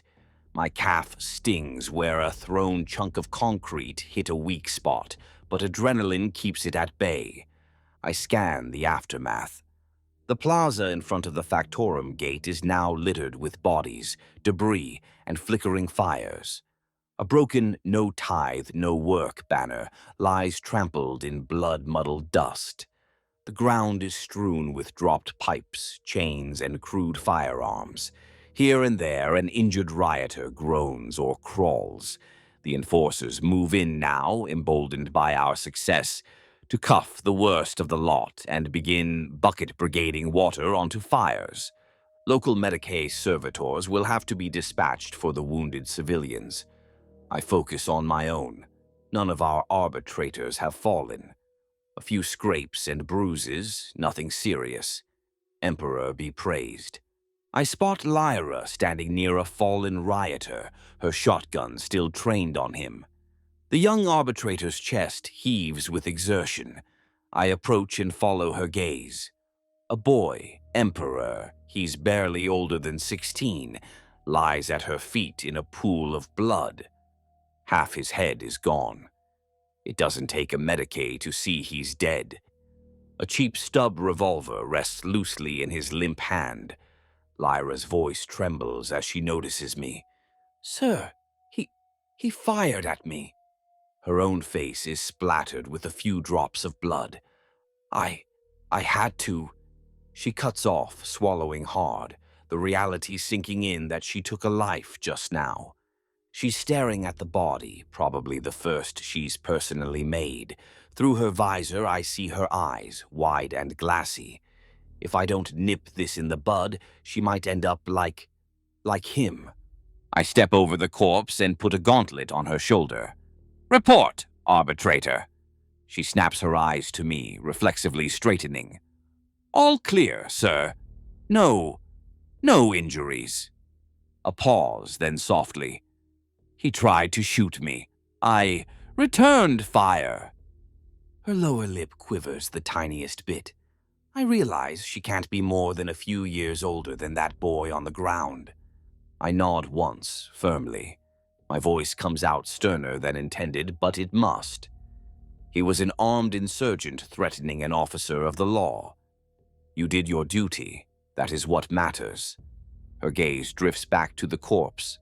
But he was just an insurgent, I interject sharply. "Listen to me, Lyra." I use her name, making sure I have her full attention. Hesitate against a threat and you die, or someone else innocent dies. You had seconds to decide, and you made the right call.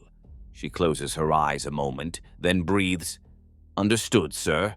When she opens them again, there's a little less doubt, a little more hardened acceptance. I see the steel forming behind the glass. Good. All around us, enforcers are rounding up those too injured to flee. A few bystanders, elderly hivers, scared shopkeepers, peek out and start to clean up debris wordlessly. They've seen riots before. They know the drill. Keep your head down and get on with life after the Arbites do their thing. Lyra's still watching me. There's something like admiration in her eyes now, beneath the shock. Perhaps because I'm composed and calm after all this. If only she knew the storm beneath my own surface. But she doesn't need to. She needs an example to emulate. "Sir, do you think we did the right thing?" she ventures quietly, glancing at the devastation. The flicker of doubt hasn't entirely left. I square my shoulders and survey the scene. The fires are mostly out, the factorum gates still stand, and the survivors, both workers and our own, will live to see another day. It's not about right or wrong as you're thinking of it, I say slowly. It's about law and order. Without it, this hive, and every soul in it, would descend into complete anarchy. We are the thin line that prevents that. I gesture to the battered factorum gates, behind which I see cowering clerks and tech adepts now peeking out. Those people will now go back to work, and the manufactorum will resume production. The tithe will be met. The hive continues. I turn back to Lyra, lowering my voice so only she hears. It's ugly, it's thankless, but it's necessary. We saved far more lives than we took today. Remember that. She absorbs my words in silence, then nods slowly. "Yes, sir." Her posture straightens a little. I think she understands, at least on a basic level.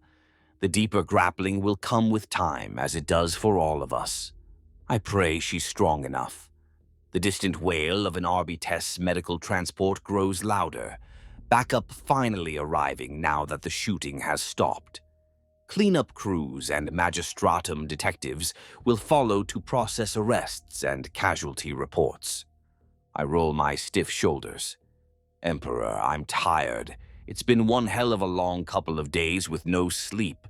My body is running on recaf and willpower at this point. But there's a grim satisfaction coiled in me too. The hive threw its worst at us. Cultists, traitors, rioters. And we're still here. I'm still here. Bloodied but unbowed.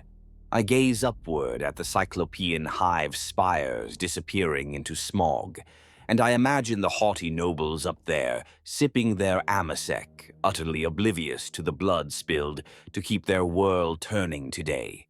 They likely won't even hear of this riot, or if they do, it'll be a one-line report filed away without a thought. That's fine. I don't do this for gratitude or glory. Nearby, two enforcers haul a bruised agitator to his feet. He spits blood and curses at them until one cracks him across the back of the head. A cluster of soot-faced workers who were brave, or foolish, enough to remain now, help drag debris aside to clear the roadway, casting nervous glances our way. Life in Hive Kalitos is already resuming its usual grinding misery. And that, right there, is the victory. Stability preserved. Lyra steps up beside me, awaiting orders. She's blood-splattered, a bit shell-shocked perhaps, but holding together. In her reflection on my visor, I see not the naive rookie from this morning, but a fellow arbitrator who has now dipped her hands in the harsh reality of our work. She can't be more than 20 standard years old, possibly fresh from the Schola, yet today she's killed and nearly been killed in turn. Baptism by fire. She'll never quite be the same innocent girl she was, but in our line of work, that's a good thing. She's one of us now. I offer her a small nod of approval. Mount up. We've got reports of minor looting in the next sector over. We're not done. She squares her shoulders and nods, determination settling on her young face. Understood, sir.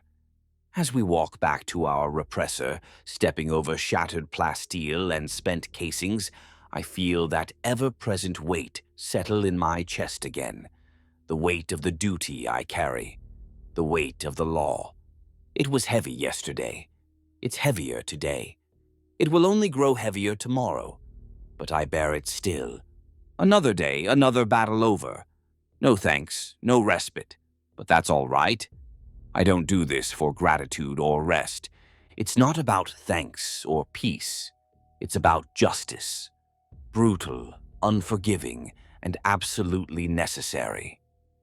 I cast one last look at the bleak expanse of Hive Kalitos as our transport revs up. The city's silhouette is jagged against the sickly yellow sky, countless factory plumes and hive vents spewing smoke into the toxic air. A million lights flicker across its layers like guttering candles. This hive is ungrateful, unforgiving, a monstrosity that would devour itself if we let it.